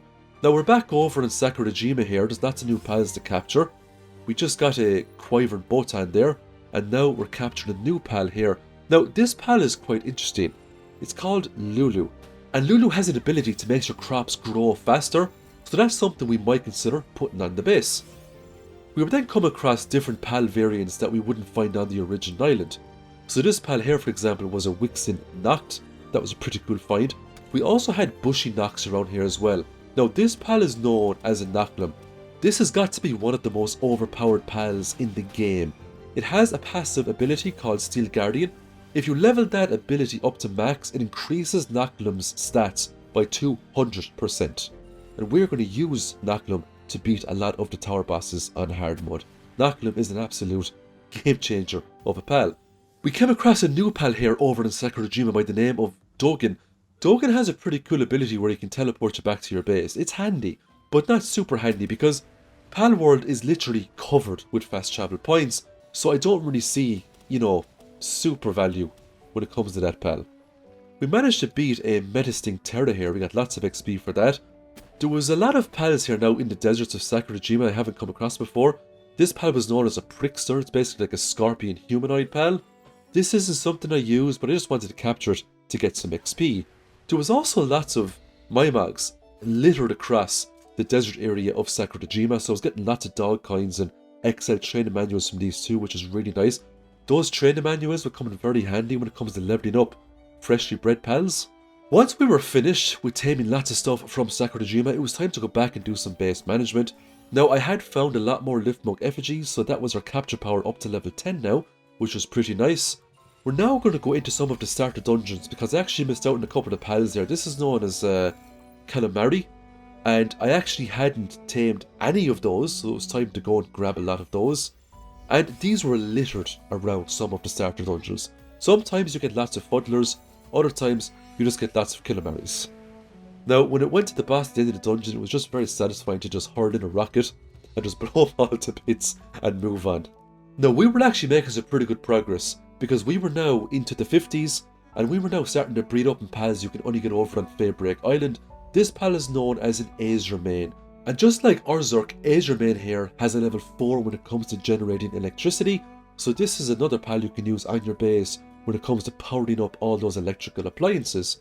There's a lot more pals you can get over on Feybreak, and a lot of them are kind of horse type pals, and you will be seeing a lot of those now in the next couple of minutes.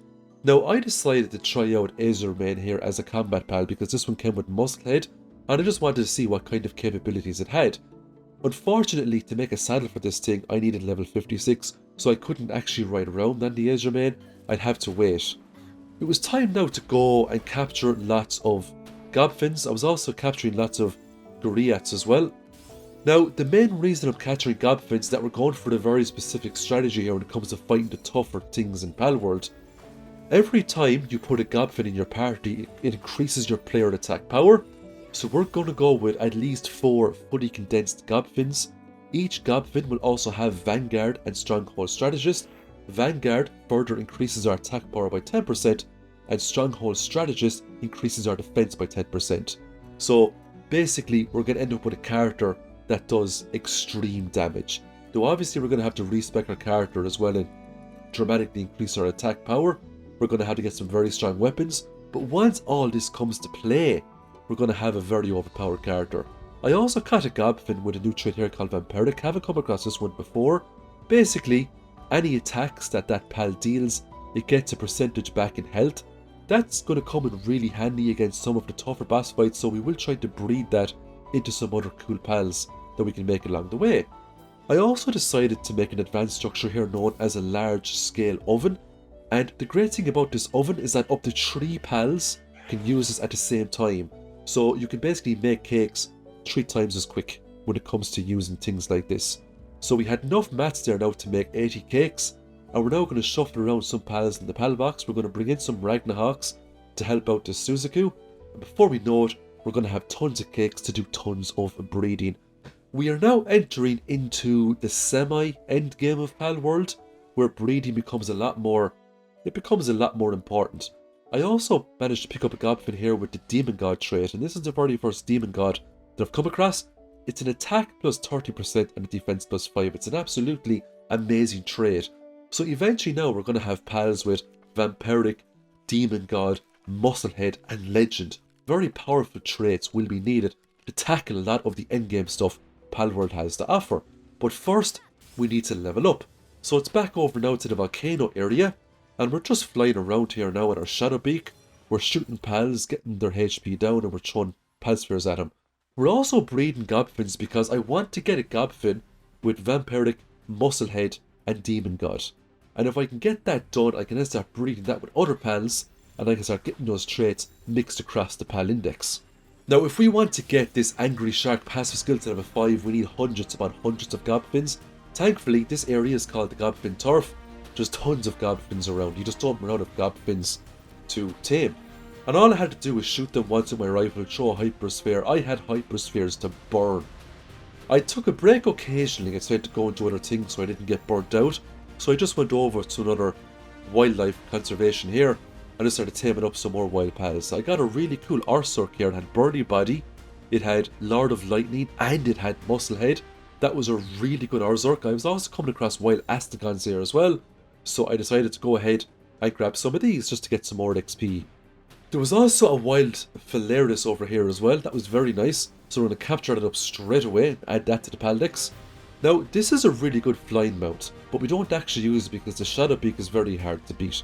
But that is Phalaris in the bag. Now, we came across a level 41 bounty target here known as Shadow. And it didn't take a whole lot of resources to put this pal down. As we can see, we wiped it out there without too much hassle. We also came across some pirates here over on the top of the volcano. We didn't have 12 out of 12 of these captured, so it made sense to just come back and pick up a few of these as well. Once we were finished with a lot of the pals from the volcano, we went back over to the snow biome. We had a level 49 Clint here, and Clint isn't the nice cozy blacksmith you know from Stardew Valley. Oh no, this Clint is a stone cold killer, but we had to do Palworld a favour and bring him down. Now, because Clint is level 49, he dropped a lot of bounty tokens for us, which was nice. There was a lot of pals over here we didn't have a lot of. That was a Mao Christ, so we're going to capture lots of those. It was then time to head back to the base and do some base management. We finally had a Gobfin that had Demon God and Vampiric, so that was through breeding. Now we wanted to get a Gobfin that had Vampiric, Demon God and Musclehead. So to do that, we were going to breed a Gobfin with Demon God and Vampiric with a Gobfin with Musclehead in the hopes to get a Gobfin with those 3 traits. And once we had a Gobfin then with 4 really good traits, we start breeding that with other pals to get tons of different pal variants that had all those powerful traits, and we would just breed that through different pals over and over again until we end up with super combat pals. So I made some oil extractors here. Now, I watched a few videos, and a lot of people are saying you can put 2 of those down on the one node. I tried, believe me, I tried over and over again. It just wasn't working. Eventually I lost patience, and I just placed them down as intended, which was 1 oil extractor per node.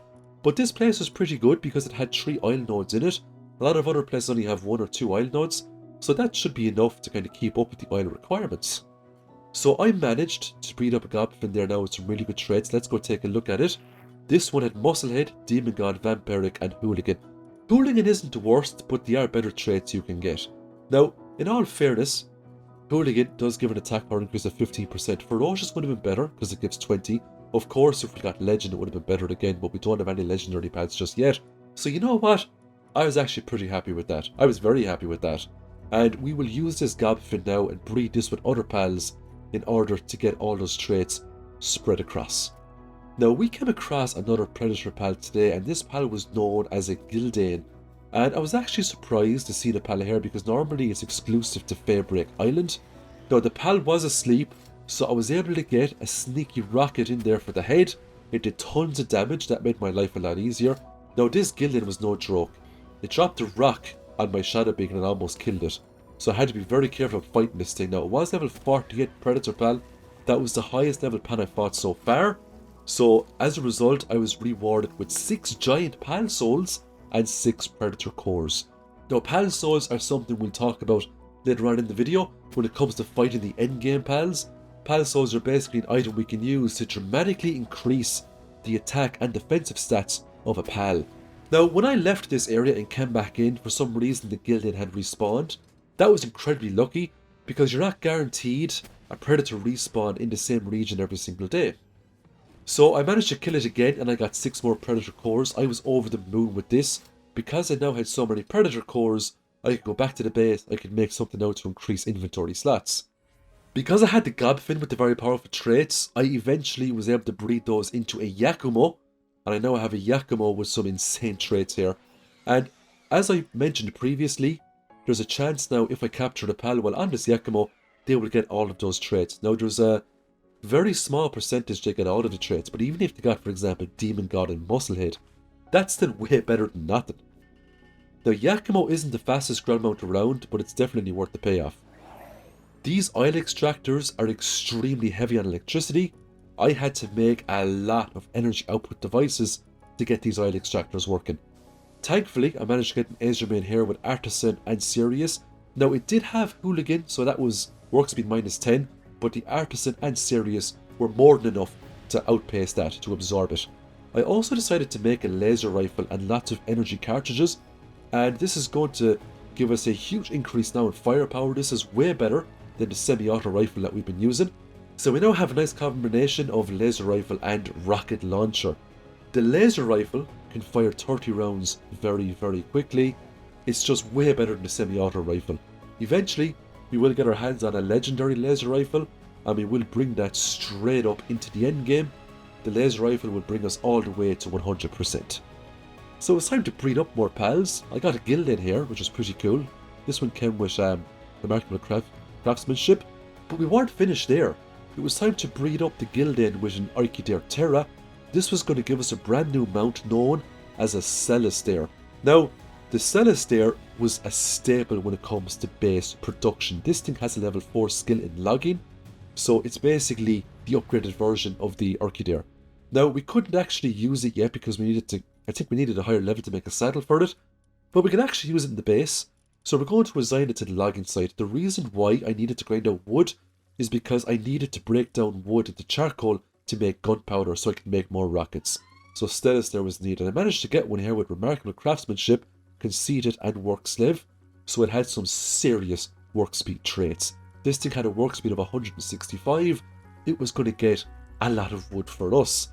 Let's take a look at how effective this thing is at actually gathering wool. Just look at how quickly that wool is going up, and that's just one Celestere. Imagine if we had 2 or 3 of those. Once we were finished weight-based management, it was time to get back on the grind and get more gobfins. We're actually very close now to getting the 4 max condensed gobfins that we needed in order to take on the harder bosses. So I made some more ultraspheres here. Now these are quite easy to make thanks to all of those mining sites we had down in the base. Now I didn't need any more B-guards. I had 12 out of 12, but I couldn't resist this B-guard with the lucky trait. Just like all the other pals, it's a super rare trait to spawn, so if I do see it, I absolutely have to take it. So that is another pal added to the pal box with the lucky trait. What you see here now was a gobfin with the lucky trait, so I don't know if it's just RNG or if it's the kind of file that I picked, but I mean, these pals with lucky traits literally just kept bouncing up out of the ground at me. This was the second gobfin, literally a few minutes after I caught the other one with the lucky trait as well. So I suppose it was just lucky to come across lucky traits. That's all I can say. This was a serpent with the lucky trait. And I mean, it doesn't even stop there. These pals just keep coming at me. Now, I was very close to level 55, so we were getting there. The grind was certainly starting to pay off. That was just a capture of a Dinosaur Lux, and that pushed us right up into level 55 there and then. So once we were finished with taming, we went back to the base to make some lightweight plasteel armor, and this was going to be a very big upgrade to what we had on us at the moment. This meant a lot more defense, a lot more stamina, but it also gave us a carrying capacity increase as well. That was a nice passive ability. It was now time to fight Victor and Shadowbeak. Now I had some pretty good weapons.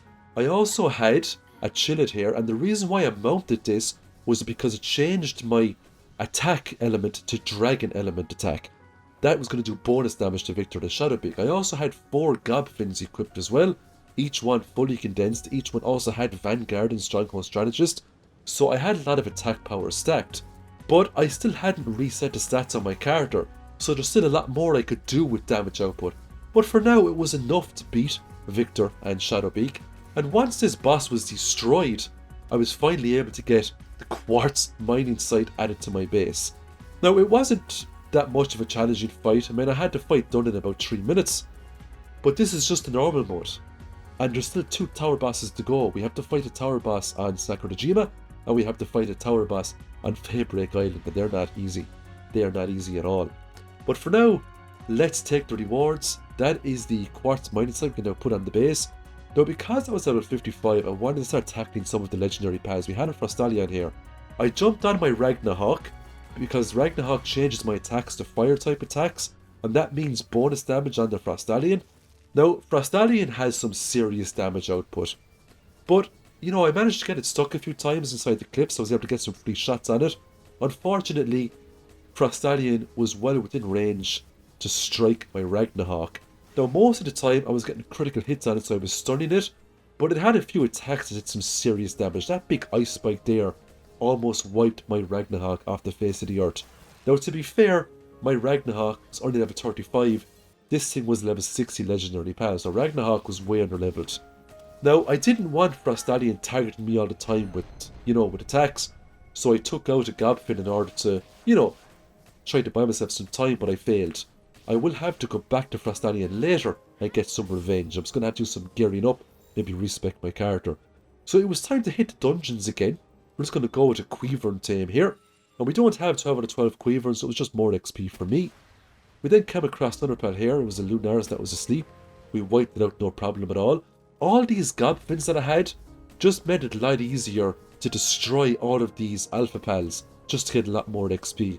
Now I had most of the alpha pals in the game caught and destroyed, but we can go back every single day and refarm them to get lots more XP.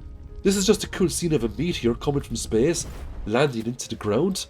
And that's how you do it, folks. Just take out a rocket, blow everything away, and collect all the meteorite fragments.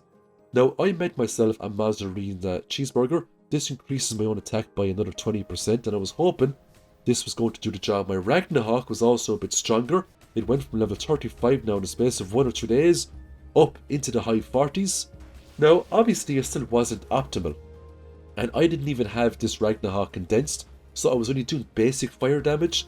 Eventually, the Ragnarok did get destroyed, but I wasn't running away. I kept using the cover, and eventually I got to a point where the Frostallion got stuck, and I just stood here, and I literally just blew the head off this Frostallion with my laser rifle until its health got to the point where I could show some legendary spheres. Now, the legendary sphere I think is the third best sphere you can get now in the game. You should really be using exotic spheres to fight these things, but you know what? The legendary sphere was the best sphere I had. A 10 or 11% chance was good enough for me in order to capture this thing. It just took a few goes, and I eventually caught my first legendary pal. This also unlocked a Steam achievement as well. And the Frostallion came with Legend, which is attack and defense increase by 20%. It also gives it a speed increase as well. And it also came with Ice Emperor. I think that's a 20% increase with ice abilities. So we were doing really well now with the PAL expeditions. We were now getting back ancient civilization cores.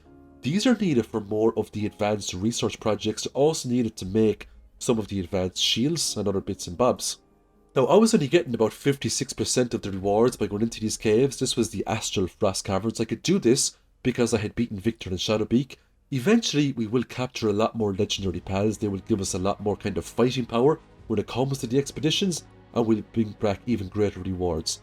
So I decided to make a memory wiping medicine. I'm going to use this to reset my stats, which will dramatically increase my attack power.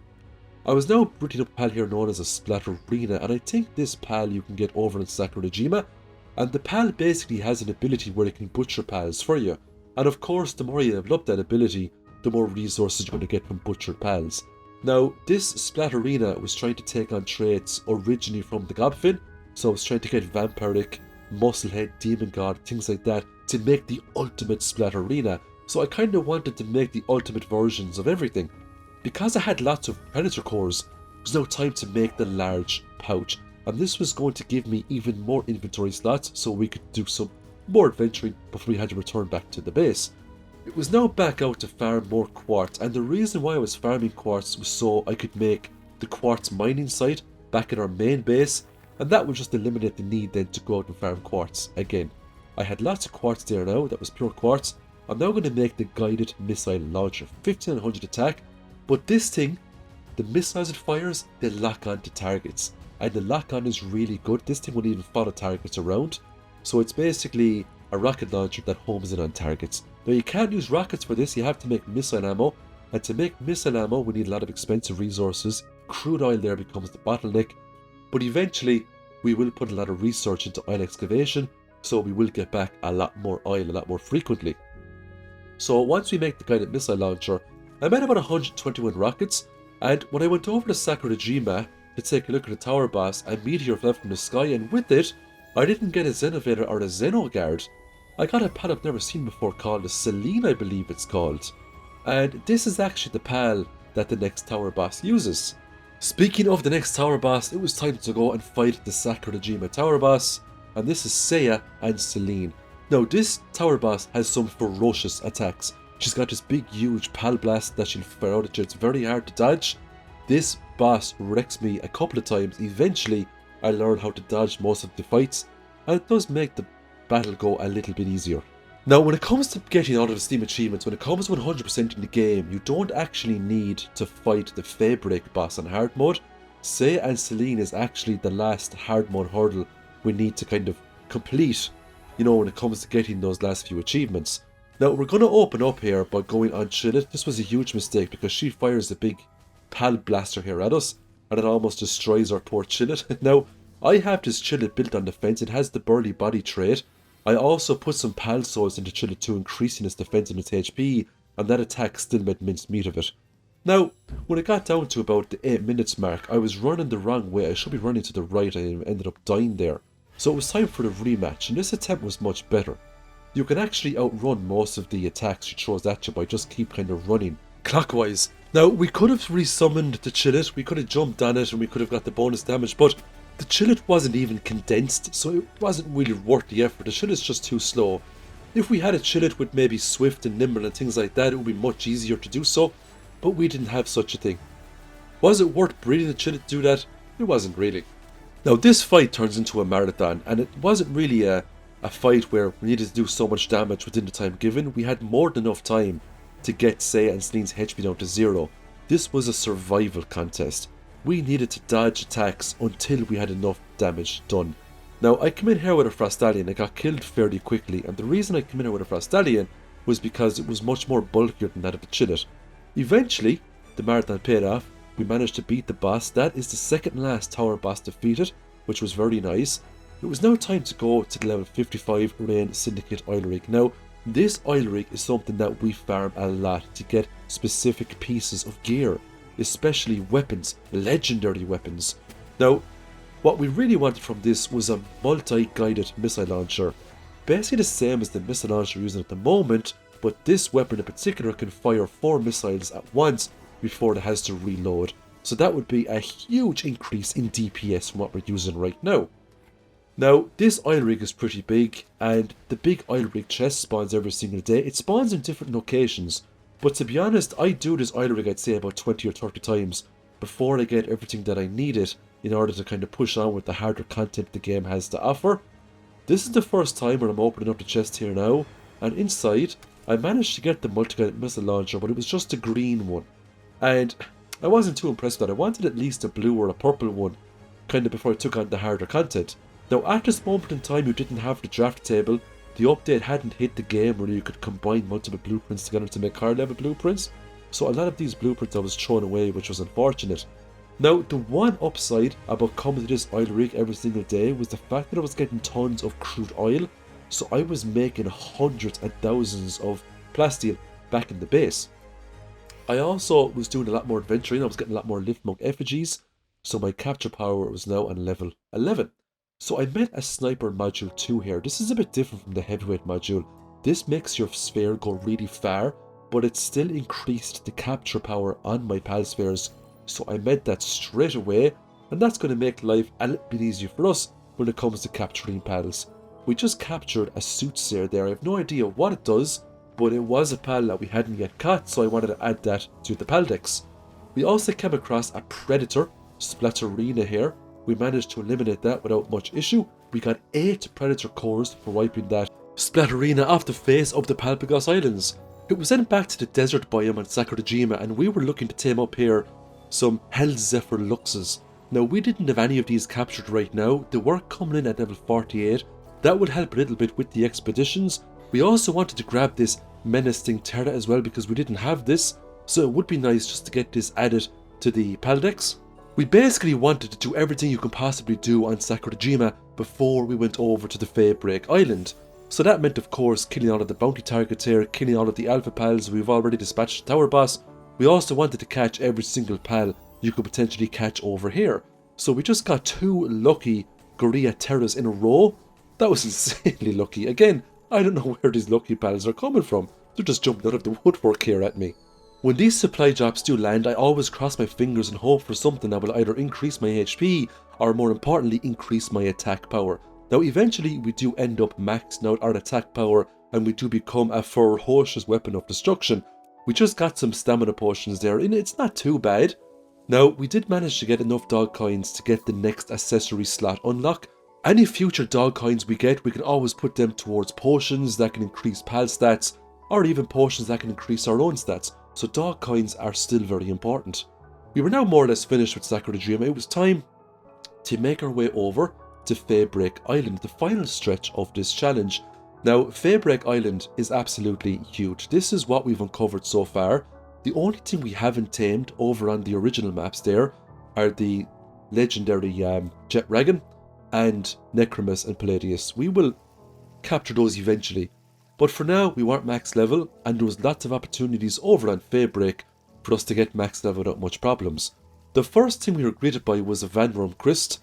Now we end up just killing this. Now we come over here prepared. We had lots of ammunition, we had really good combat pals, we had fully maxed out and condensed gobfins. Now this is the new resource over on Feybreak. This is called Hexalite Quartz. Now the Hexalite Quartz is no good on its own. You have to mix it with another resource called Chromite in order to make the latest bars to get the best weapons and armor the game has to offer. And you're going to get Chromite by either using a metal detector or a very specific pal that's really good at finding it deep in the ground. There's also some other resource here on the ground that's called Nightstar Sand, and that's used to unlock some pretty cool accessories as well. Now, Feybreak Island is absolutely plastered with pal souls, small, medium and large pal souls. A lot of the alpha pals also drop giant pal souls too. Now, you can't do much flying on Feybreak at the start because of those big huge missile defense systems, but what you can do is glide on down, infiltrate these missile bases, and you can hack the system. Once you hack those defense systems, they are hacked forever. That means you can fly around this specific area. Eventually, we end up hacking all of the missile defense systems on Feybreak Island, and that will give us the ability to then fly around the island unhindered. If we were to fly around with these systems operational, 1 or 2 missiles is all it takes for our precious flying pal to get blown out of the skies. Now there was lots of new pals over here. There's also lots of new variant pals over here as well. Gildane's very vicious. All the pals over here are quite ferocious, but they're quite good in their own regards. What we see here was a Phalaris Aqua, and that is a very good pal we can use for the base. It's got, I believe, a level 4 in watering, plus it can fly around the place, so it's a great pal to have. Feybreak Island is absolutely huge. I mean, Sakura the Dreamer just pales in comparison to the scale of this place. It has multiple biomes, like Sakura the Dreamer, but it's just bigger in scale. Now this is just one of many missile defense bases that we have hacked. A lot more will continue. We just captured a Smokey there, and Smokey has a very specific skill that we need. If we activate the skill, it can find Chromite that's hidden within the ground. Now the best place to look for Chromite would be inside caves and dungeons, and that's where we go later on in the challenge. We will even go as far as condensing our Smokey so we can get even more Chromite when it is found. There's a pal here called an Inyafia. Now we do end up capturing, I'd say, 12 out of 12 of these. It's just a pal that survives over on Feybreak. You can't really encounter anywhere else. I don't know too much about the pal. I haven't really used it, so all I know is that it's on Feybreak. We captured a few of them and that's basically it. Now we come across a place here called the Cannibal Mines, and I think this is a pretty good place to find Chromite as well, but we don't actually have the Smokey on us right now. For some reason it spawned in 3 Gnaws, and I was quite confused by this because they didn't change the options, in the world settings. So I was a bit confused as to why it spawned in 3 and not 1, but you know what, I wasn't complaining. It just meant more bounty tokens for me. Now these are some of the highest level bounties we can take on, and because they're such a high level, they will drop a huge amount of bounty tokens. And that's really good for us. I mean, we're going to get at least 8 tokens a pop here. And at the back of all of these little caves, we have chests that we can loot as well, and we can get some pretty amazing loot out of these chests, including better schematics of laser rifles, we can get plasma cannons, we can get grenade launchers, we can get flamethrowers, all really highly advanced weapons. We're also getting more Blazamut Ryu slab fragments, and they're going to come in very handy later on when we start fighting the raid bosses. We just picked up a plasma cannon schematic there. That's for the green plasma cannon. Now, eventually we will end up making a very powerful plasma cannon, but we're still a little bit ways off that. This is just another missile defense base here that we're going to attack. The guided missile launcher is coming in so handy. Normally 1 missile is all it takes to wipe out these Feybreak warriors. If they survive, we just pick them off with the laser rifle. We still have plenty of ammo. Another base hacked and another pal released. That was a Leespunk Ignis, and that was 12 out of 12 with the Leespunk Ignis that we just got there. So we're now on level 57, just 3 levels to go to get to level 60. We're almost there. Now when we get to level 60, that is basically the tutorial finished with, then the real game begins, okay? So we're not remotely finished with this 100% challenge. There's going to be a lot of endgame grinding, but a lot of it takes place on Feybreak Island. We just picked up a Prunella here. It's an amazing pal. Prunella will increase the amount of crops you get after they grow. So Prunella is something that we put into most of our bases. So we just got a first boss kill here on an Alpha Phalaris Aqua. And we do end up taming a good few of those as well. It's a magnificent base pal, and that's another bounty token added to the roster. Now, if we want to have a crack at the tower boss in Feybreak Island, we're going to have to wipe out most of these alpha pals. But to be honest, we were going to wipe them out anyway. We're going to capture them and we're going to kill them. This is a Starion, level 57. What's great about Feybreak is all the pals we're catching are really high level. So it's just going to make our expedition team way more potent. And that means we're going to get a lot more rewards back from the higher level expeditions that we're going to do very soon. So that was another alpha pal in the bag. It's another bounty token, which was very nice. So we just came across another missile defense base here. Inside was a Loop Moon Crest. So this is just like the Loop Moon back on the original island, except it was just a Crest variant, which was pretty cool. It just means it comes with a cooling skill that the original didn't have. So because that missile defense system was now destroyed, we could fly around that area without worrying about missiles striking us. Now, we did grab a lot of eggs over in Feybreak, so we were getting Silvages, we were getting the Warsec Terra, lots of new pals added to the pal decks. More importantly, lots of XP we were getting as well. Now, I decided to spend an awful lot of bounty tokens here to get high-grade technical manuals because I just didn't have enough technical points to unlock a lot of the endgame things that I wanted. The exotic spear that you get at level 56, that is the best spear you can get in the game for capturing pals. I also wanted to try out the beam sword, the advanced bow. I just wanted to try everything out because it was all new to me. Now, I did make the harness there for Smokey, so we can start finding chromite. The pal pods will have to be made eventually because we need that to upgrade the pal box. Speaking of the pal box, it actually goes up to level 30, but if we get to level 25, we can make a 4th base, and it would be nice to make that base over on Feybreak Island. So we had to make a refrigerated crusher. Now, this is way superior to that of the regular crusher. The difference is that you don't need a water pal to work this, you need a pal with the cooling skill. So we can get a Frostallion, or we can get a Bastigo or something like that to work this. And we have a lot more options with this. We can break down a lot of our capture spheres into Paldium fragments. We can also break down a lot of our pal souls into smaller pal souls. So it's a really nice way to get pal souls if we need them. We came across a Smokey here with the lucky trait. Again, these lucky pals are just jumping out of the woodwork at us. I don't know where they're coming from, but they're absolutely welcome to join us back at our cozy base. We're just picking up a Chillet Ignis here. Now, I believe you can get these over on Sakurajima, so this wasn't anything new.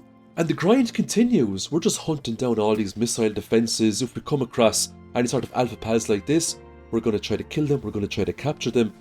And there's a huge amount of alpha pals you can fight on Feybreak Island. There's just so much, just a huge amount of caves. There's a huge amount of everything, to be honest with you. Now, you can get some really good things by opening up these little piles.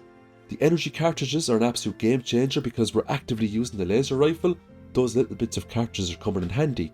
Now, I wanted to take on an instance pal fight here, but I couldn't. I needed the bounty tokens from the other pals to fight this. Now, I had most of the bounty tokens captured. I was just missing 1 or 2 fights there. Taking a look at the map, I had about maybe 1/4 of the map explored at the moment. I had a lot of alpha pals defeated, but there was still a lot more to explore, a lot more pals to take on. Now, this is our very first Feybreak cave, and I really liked the cave structure. Now, I'm not going to lie, I ended up doing about 100 Feybreak caves to get the schematics needed to make a really good plasma cannon. I'm only going to show a few of the caves because otherwise this video would end up being 6 or 7 hours in length. Eventually, I come into this cave with a grappling hook and I end up clearing these caves within 2 minutes because I literally grapple to the end, wipe out the boss pal, open up the chests in the hopes to get a good schematic at the end.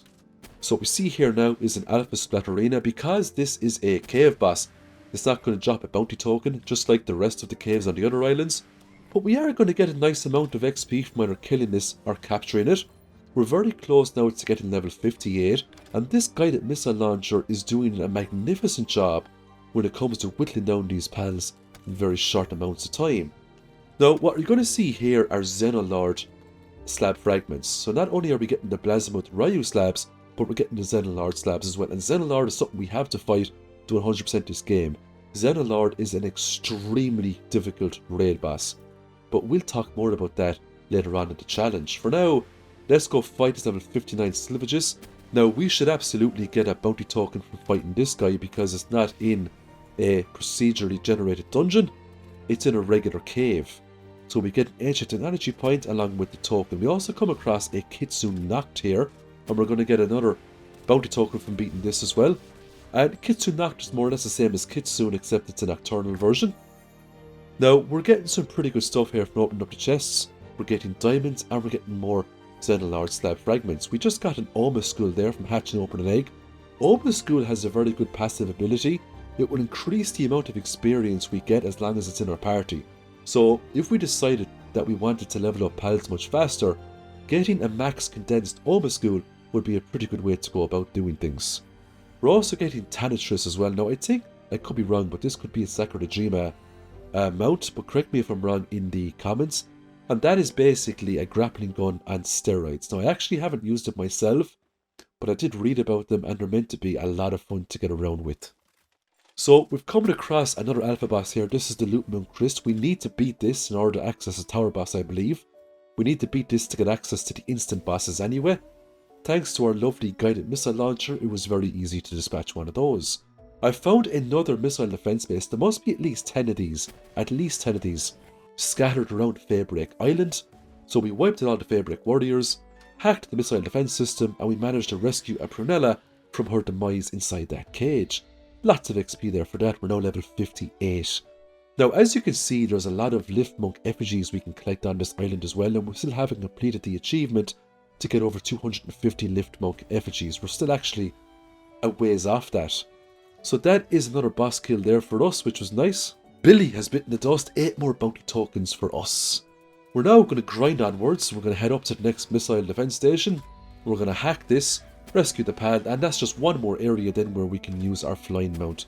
Eventually we'll go grab a jet dragon and we'll be able to get from A to B over on Feybreak Island very quickly, and that really opens up the game then when we get that capability.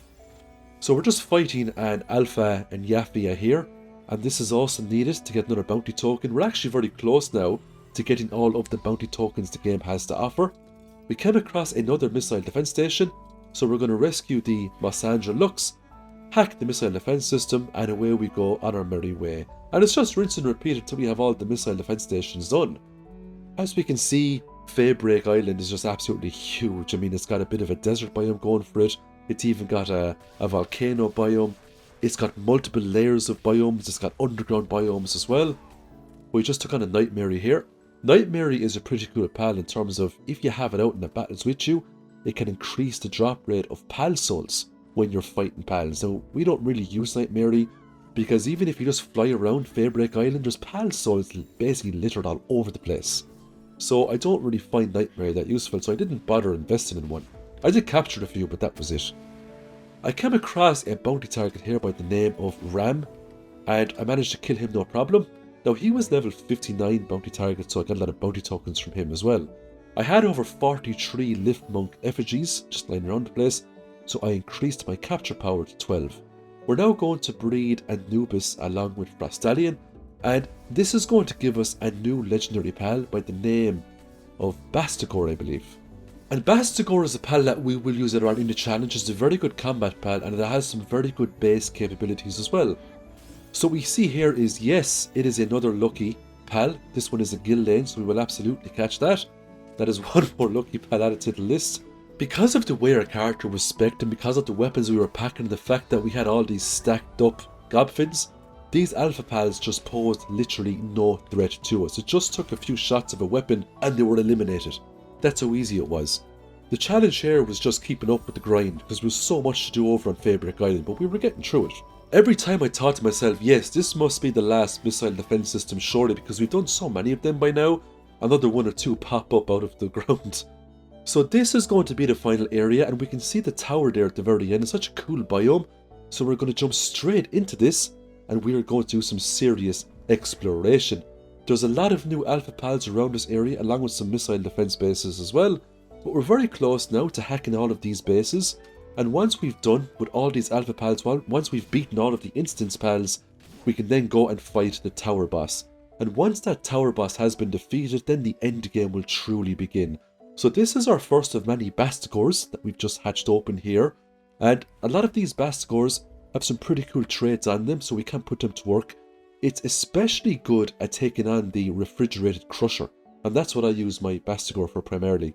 Now, I did try to go and get a taste of this tower boss. When I went up to the door though, I was blocked out by a lot of requirements. So I needed the Dazzy Noct, the Capertee Noct, and the Omaskull Bounty Token in order to take on this tower. So I needed to go back out, find those Alpha Pals, and beat them before I could challenge the last tower boss the game had to offer. Now, the Capertee Noct was literally just down the road, so I sped down here with the glider, wiped it out in a few hits. I also found another Alpha Pal here. This was a Cryolinx Terra, and this is similar to the Cryolinx from the original line. It was just a Terra variant. I ended up catching that one. That had a new trait called Heart of the Immovable King. I think it just gave it a 40% to its sanity, so it was just very hard for that pal to get depressed. We came across a place here called the Bloodstained Tunnel. Inside we had an Alpha Splatterina, and then we had enough pals defeated from the Alpha variants to take on an instance pal, which was the Nightmare. We then came across a level 60 Alpha Celestere, so just like all the other pals, we hit it with a few missiles, took out the laser rifle, a couple of headshots, and that was another pal defeated. Over to the little volcano area, we came across an Alpha Gildane, and it was just the usual story here. We landed, shot it a couple of times, and that was another Alpha boss defeated. So this was a Bastigor I bred. This one now had Vampiric, Demon God, Legend, and it had Ice Emperor. Now it would have been nice if we got rid of the Ice Emperor and got Musclehead instead, but because most of its attacks would be Ice type attacks anyway, it still wasn't too bad, and we were going to heavily invest in this Bastigor. We'll try to condense it up, put lots of Palsos into it, you know, really just max it out. Now, in the original game when I played it, we didn't have access to giant Palsouls. We just had access to the small, medium and large. The giant Palsouls really make a huge difference. I mean, I had its max health there at 30%, I had its attack at plus 51%, and that can go way higher. I just had to find more giant Palsouls. It was now time to go and grab ourselves a couple of Jetragons. And all these Jetragons can be found in the wild. They are level 60. So I just jumped on my Frostallion to enhance my attacks with the element of ice, took out the laser rifle, and I just literally blew this Jetragon away. After a couple of minutes, I had its health down to the point where I could catch it, no problem at all. Now, I was using a combination of legendary spheres and ultimate spheres to try to get this. The ultimate spheres are the second best spheres you can get in the game. I didn't have a whole lot of exotic spheres just yet, but we do end up with lots of exotic spheres later on. So that was our very first Jetragon. So it comes with Legend, naturally, and it also came with Divine Dragon, which is increased attack with Dragon type moves. It's now time to take on an Alpha Azermain. We caught that no problem. That's 10 out of 12 on the Azermains. And now we had enough Alpha Pals destroyed where we could go and take on an instanced Frostallion Noct, and this is exclusive over on Feybreak Island. Now you can breed this over on the original island by combining a Frostallion with I think a Hell Zephyr, but this is just another way you can get a Frostallion Noct, and this is another legendary pal that we want added to our list here. And Frostallion Noct is a very powerful dark type pal. It did take a couple of spheres to get this in the bag, but eventually RNG favoured us, and it was another legend pal added to the list, one step closer to catching all of the legendary pals you can get in the game. We were now very close to obtaining level 60, which is the max level. We came across another Alpha Pal here on Feybreak Island. Now this is a Warsect Terra. It has very high defense, a lot of HP, but it was a very easy fight. Again, we just hit it with the plasma cartridges and it went down no problem at all. We finally got access to another instance here with Smokies inside. The jet black little hero, and he is going to meet his demise unfortunately. Now I did try to capture this Smoky, but our Frostallion unleashed a devastating move there. I think it's called Holy Light or something like that. It does insane damage. So we'll have to take the kill for now, but we can go back into those instances anytime we want and get more if we so wish. Now, we were very close to finally hacking all of these missile defense systems. This is either the second last one or the last one that we have to do. And before we know it, we now have free reigns to the skies of Feybreak. We can fly around very quickly and we can farm all these Alpha Pals if we so wish. There was tons of bounty targets still left, so I'm just going to show you very quick snippets here of all of these fights because they're all the same. We're just going to fly around, shoot them with, with our laser rifle or hit them with a couple of guided missile rockets, and that's basically it. We did come across an Alpha Tanatrus. Just when I thought all of the Alpha Pals had been defeated, this thing popped up. Now we are actually very close to beating all of the Alpha Pals. I think we have all of the bounty targets completed as well. Let's take a look at the map just to show you how many of these bounty targets and Alpha Pals have actually killed. As we can see, on Feybreak Island alone, we have most of these things ticked out. Now there is a few black spots, that's areas we haven't visited yet. but there's only a small handful of targets left. This Prunella is probably one of the last targets we need to fight. Once Prunella has been beaten, it was time to finally go back to the base and rest our feet. We were going to make some polymer here. Now, because we had top of the line Anubises with remarkable craftsmanship, artisan and work slave, it didn't take too long to make everything that we needed. We finally got Smokey into a cave here. We activated his ability and he found lots of chromite for us to mine up. The good thing about chromite is you don't need a whole lot to mix in with the hexalite quartz to make lots of hexalite bars. Now, we are going to need hundreds upon hundreds of hexalite bars in order to make the best weapons and armor in the game. We're now going to make a new base over on Feybreak Island. I found a really nice place here. It's surrounded by cliffs. It's a very safe place. And we're going to make the best base we can possibly make over here. I also made a big giant furnace as well. And up to 3 pals can use this furnace to smelt bars. To make hexalite, we need some chromite, hexalite quartz, and ore. We can just make 14 for now, but we will steadily ramp up that production. So we're now just getting our hands on more Astigons here. I really wanted Astigons with remarkable craftsmanship and work slave and things like that, because I wanted them to mine all of the ores over on Feybreak. I wanted them to get the quartz, the sulfur, and everything in between. So Astigon was the way to go because he simply had a mining skill of 4. Finally got a really good Astigon here. It had work slave, remarkable craftsmanship, it had artisan as well. All we needed now was about 7 or 8 Astigons just like that, and we would have a very potent mining force in our base. Didn't matter if they were level 1, because that's just combat. All of these Astigons were going to be used for primarily mining up ores. Now, we finally got level 60. It was a huge grind to get there, but level 60 unlocks some real good stuff. The lightweight hexalite armor, the plasma cannon, the advanced shield, we also need the plasma cartridges as well. We need all of these items to tackle the hardest content Palworld has to offer. So this is now our new main base over on Feybreak Island, and it was now time to try out this tower boss here. This boss's name is Bjorn, and guess what he's going to summon? That's right, he is going to summon a Bastigor to fight us. Now, despite the fact that this is a normal mode tower boss, this guy is insanely hard. He has a lot of HP, his attacks deal a lot of damage, so we really have to focus if we want to fight this guy. Now, I came in here with a couple of Gobfins to increase my damage, as what I normally do. I opened up with a Jetragon, and I thought to myself, surely the Jetragon now can take a couple of hits, but I mean, this guy does insane damage, and he got rid of my Jetragon in record fashion. I mean, just take a look at this guy's HP. He's in a league of his own when it comes to all the other tower bosses. This guy was no joke at all. Now, this guy ends up killing me a good handful of times, but I didn't mind dying because I knew this guy was going to be hard. He's the final tower boss. Fortunately, we don't have to fight this guy in hard mode to 100% the game.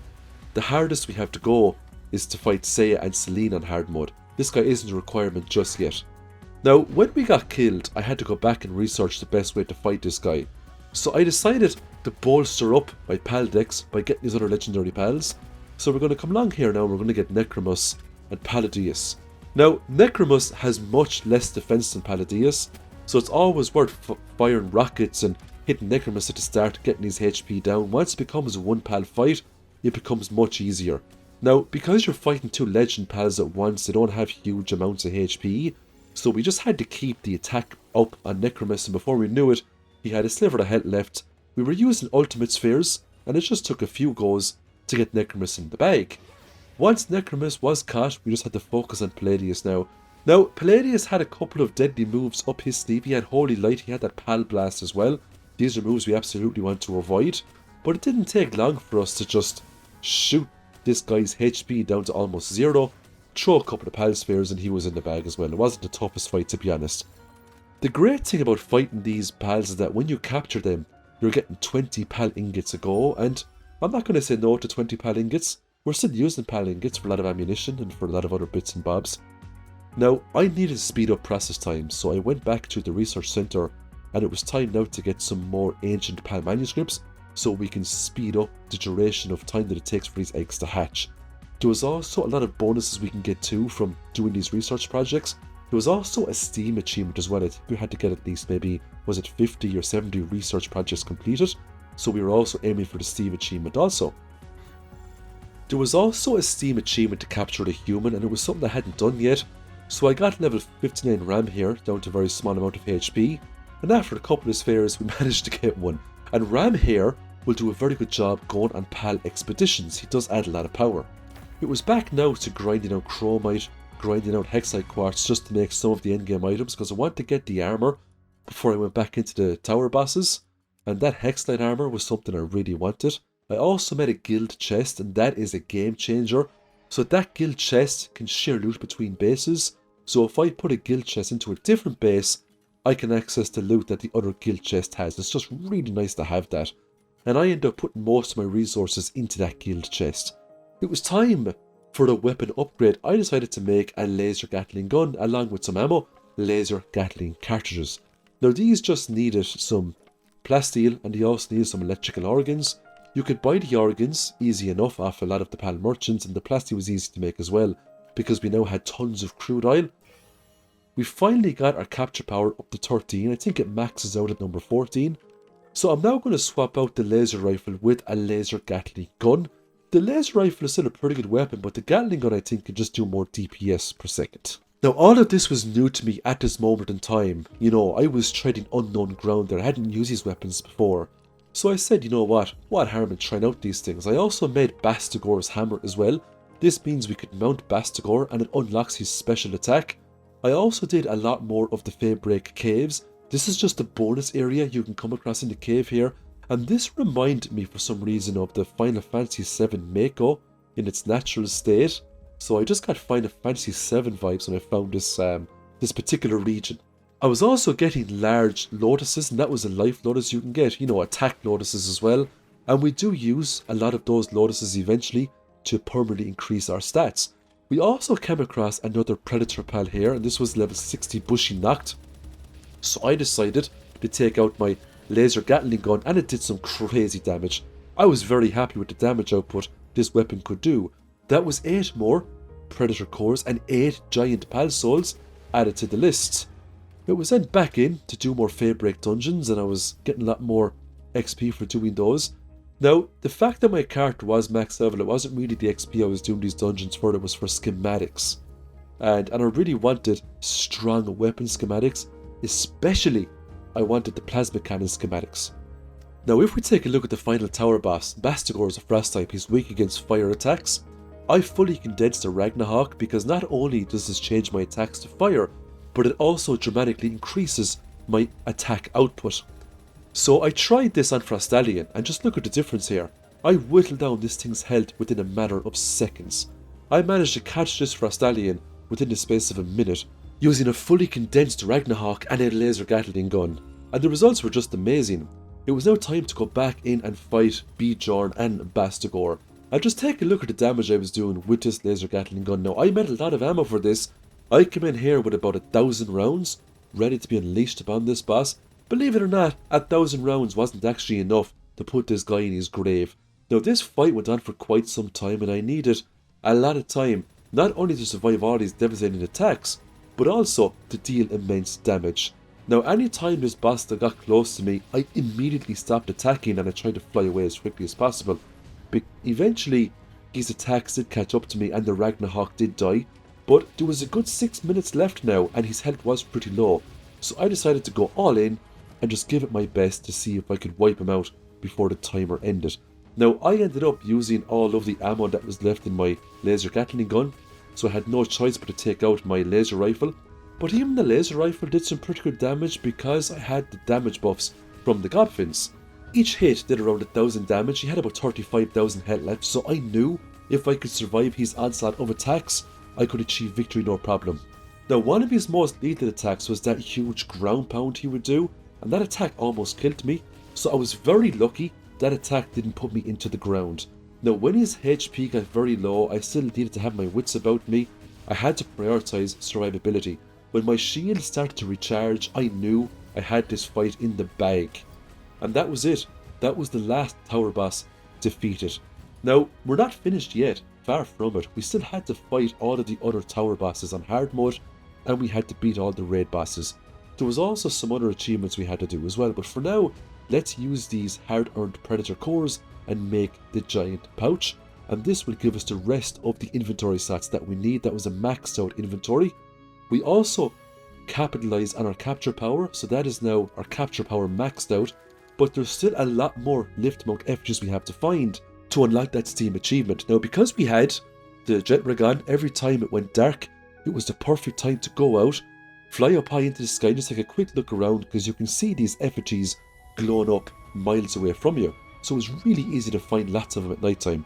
We also needed to find journals as well, because that was another achievement to get most of the journals. And we do end up getting those achievements eventually, because again, once it got nighttime, it was very easy to spot them. Some were well hidden, but because jet rigging was so fast, it was easy to just zip around all of the cliffs, fly up into the sky, and then just land and just grab them piece by piece. Eventually, that Steam achievement did unlock for us, and it was really nice to get that big grind out of the way. When I picked up that last journal piece, that actually unlocked the achievement of finding all of the journals that you can get in the game. Now, what's happened here was I actually hadn't found all of the original journals. It's because I found a couple of journals over on Feybreak. They also contributed to the journal count. So technically, I hadn't truly beaten that achievement when it comes to the original journals, because the game didn't take into consideration the new journal additions over on Feybreak Island.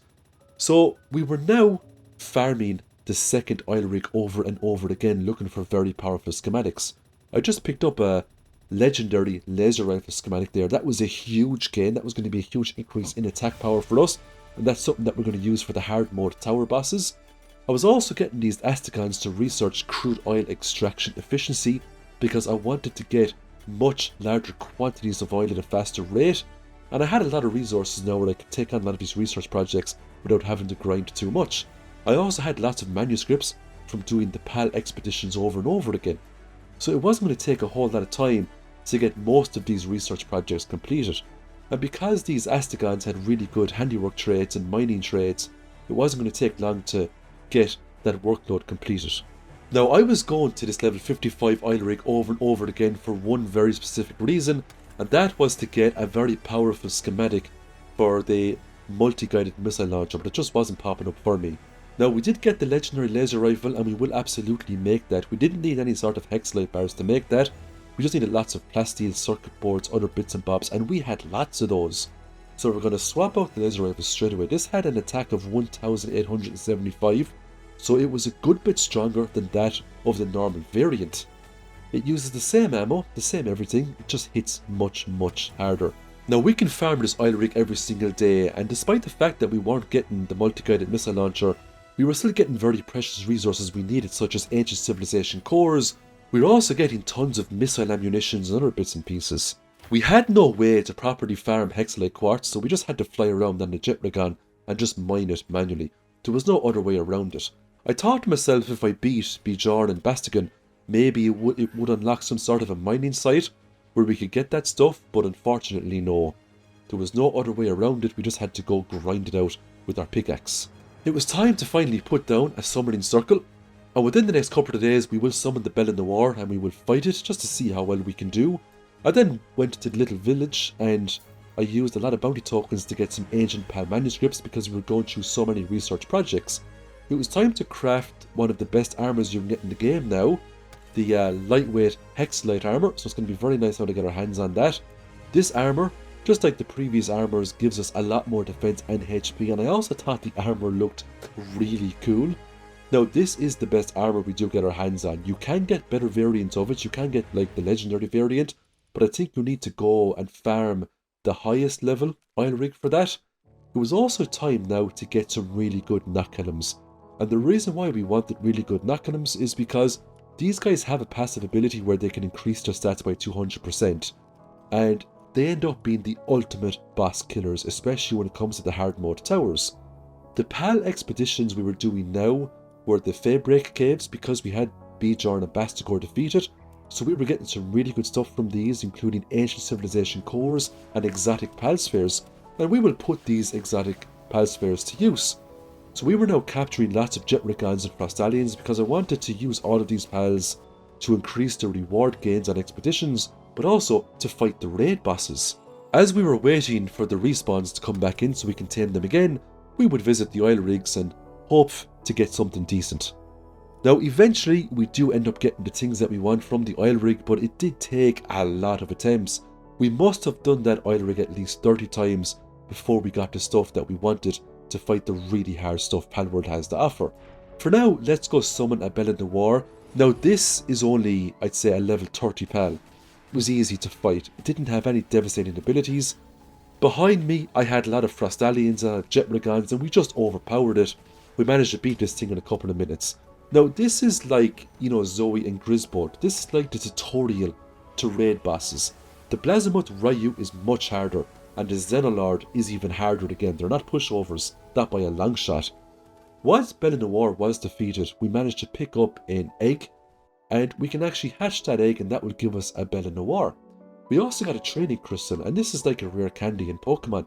This will simply just level up a pal for us, but it would only level a pal up to its maximum level, which is 60. Now, I finally had enough ancient civilization cores to go and make the best shield in the game, the advanced shield. This gave me an energy capacity of 1800, much better than that of the previous shield I had on. This was a huge upgrade in survivability. I finally had a Knuckleum here with Musclehead, Demon God, Vampiric and Legend. Real nice stats, so I was now going to pump Pal Souls into this thing, basically making it a God of War. It was now back to level 55 oil base. We picked up a grenade launcher schematic level 2. But you know what? Despite the fact that I'm not going to use a grenade launcher, I was still getting real nice things here. I was still getting ancient civilization cores. I was getting oil. And oil is still needed all of the time to make plasteel. We also need oil to make the guided missiles. I made a new structure here called a PAL disassembly conveyor. Now this thing is absolutely insane. You can fill it up with pals and it will automatically butcher the pals for you. And I decided to give it a go with the Astigons here because I had so many Astigons from breeding. I didn't need most of them, and I wasn't going to condense an Astigon to increase his skills because I was happy enough with their work speed the way it was right now. But eventually we're going to run out of pal fluids, believe it or not. That's right, pal fluids. And we end up putting tons of gobfins in there to get pal fluids out of it, and it just saved me so much time. And this is what our main pal base looks like at the moment. So I mean, it doesn't look amazing, but you know what? It gets the job done. And it has everything we need to get the best items you can get in the game. So we've finally bred enough Knockhelms now to finally fully condense one of them, and just look at the attack stats. 1757. And because it's fully condensed, not even max level yet, when it activates its Steel Guardian passive skill, those stats are going to go up by 200%. From the oil rig today, we got a legendary Gatling gun. I mean, again, it's alright. It would have been very nice to get that before the Feybreak update, but there's much better things you can get now. We finally got the guided missile launcher schematic number 3, but this wasn't the multi-guided missile launcher, it was just a regular, so it was a kick in the teeth there. Another day, another oil rig grind. Today we got a grenade launcher schematic 3. Again, it was an epic, not a legendary. I was thinking about using that. I said no, I just wanted the multi-guided missile launcher, and that was it. If I wasn't going to get that, I was considering just making a plasma cannon and just using that. But the multi-guided missile fires 4 missiles at once. I mean, it's an absolute lethal weapon. It was time now to set up a second Knockhelm. The reason why we needed a second one is because the skill from the first one doesn't last throughout the whole fight. So the trick is that when the cooldown finishes on the first one, you bring that in and you bring out the next one. That means you can have Steel Guardian mode on a 100% uptime by just swapping the two of them around. And you don't even need Celerity, you don't even need any of the cooldown reduction skills. Between two Knockhelms, you have more than enough time to swap one out, bring in the other one, rinse and repeat, and use that skill all of the time. So I finally made a drafting table, and this was just added recently. And using the drafting table, I can now get all of my lower level schematics, and I can combine those to make higher level schematics. Now, I still wasn't getting the schematics I wanted though from doing the oil rig. I was, however, getting tons of missile ammunition and oil, so I wasn't complaining. It was now time to experiment with a lot of these speared dog coins that I had. I decided to buy what was called a power fruit. You can give this to a pal and it will permanently increase its attack power. But you can't give them an unlimited amount of these power fruits. It only goes up to a certain threshold. Now, I decided to give one to Knockhelm, but I mean, it literally only got a few pieces of an attack power increase, so I felt that it just wasn't worth it in the grand scheme of things. I decided to spend the rest of the dog coins on might potions that I'd give to myself to increase my own attack power. So I purchased 3 might elixirs, and I decided to give all these to my character, and I got some pretty decent attack power gains from this, and this is going to make my life a lot easier now when it comes to combat in the near future. And I can buff my character even more. I could take, for example, a Mazzarina cheeseburger, that would increase my attack power by a further 20%, a Memorest curry would increase my attack power by 25%. It was now time to take on the hardened versions of Zoe and Griswold, and what we were using here now was a combination of 3 gob fins, not 4, so I was still getting lots of attack power bonuses. I was just cycling between the 2 Knucklums, activating their passive skill, and they were doing some crazy damage here to Zoe and Griswold. Not only that, but these Knucklums also counted as really good decoys, so I could accumulate my damage on the boss, and they also had a lot of defense and HP to burn as well. It was very hard for these bosses to take down my Knucklums. Now, because this was the hardened version of Griswold, and not only did it have some additional HP, but it also took out the minigun and it had some adds that it spawned at the start of the fight as well. And most of the fights are like that. The hard mode tower bosses, adds will spawn at the start, but the adds are very easy to dispatch. Now, when I beat the hardened version of Zoe and Griswold, I got another training crystal, but I also got a really cool hat that made me look a little bit like Zoe. Unfortunately, it wasn't a skin I could put over my armor. It was an actual helmet with stats, and the stats were horrible, so I put back on my Hexlite helmet instead. It was now time to fight the hardened versions of Lily and Lylene. Now, the reason why these fights were a little bit more difficult than what they should be is because I didn't really have any sort of fire skills I could give to my Knucklum. If I wanted this fight to go way faster, I could have given my Knucklums fire-based attacks, and it would have done way more damage. But again, Lily and Lylene on hard mode, it's still the second tower boss, it's not going to be excruciatingly hard. I got Lily's hat for beating that fight, along with another training crystal, which was nice. Next up, we had Alex and Ursurk. Now, thankfully, Ursurk was weak against ground-type moves, and all of Knucklum's abilities were ground-type, so this fight was actually much easier than that of Lily and Lylene's fight. And because it was the third tower boss, even though it was hard mode, it still wasn't too hard. I was doing some pretty good damage. I did have a legendary laser rifle, of course, and these Knucklums were built to dominate, and dominate they did. It only took a few in-game minutes to wipe out Alex and Ursurk and claim the really cool hat skin. Now, Ursurk still had some deadly abilities. We had to make sure that we would dodge these abilities in proper time, and if we didn't, our character would actually get killed. But it just took us one attempt, and one attempt only, and that was another hard mode boss done. It was just 3 more bosses to do, and we had another Steam achievement.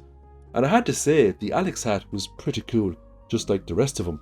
I decided to go ahead and make a green multi-guided missile launcher. I didn't want to make the green one, but you know what? It was going to do 4 times the damage my regular launcher was doing because it fired 4 missiles at once. So I said the green was better than nothing, so I went ahead and I made that. You can get way better ones, of course. You can get blues, you can get purples, you can of course get the orange legendaries, but that's the best one I had, and I figured if I just get this now, I can only go onwards and upwards from here. Despite the fact that my Knucklums were very powerful, they still hadn't reached their maximum potential. We could still pump a lot more Pal Souls into them to make them even stronger. Now, I wanted to prioritise their survivability first over their attack put outage, so I put a lot of Pal Souls into their HPs, just so they could take a lot more damage. Then the rest of the Pal Souls went into their attack power.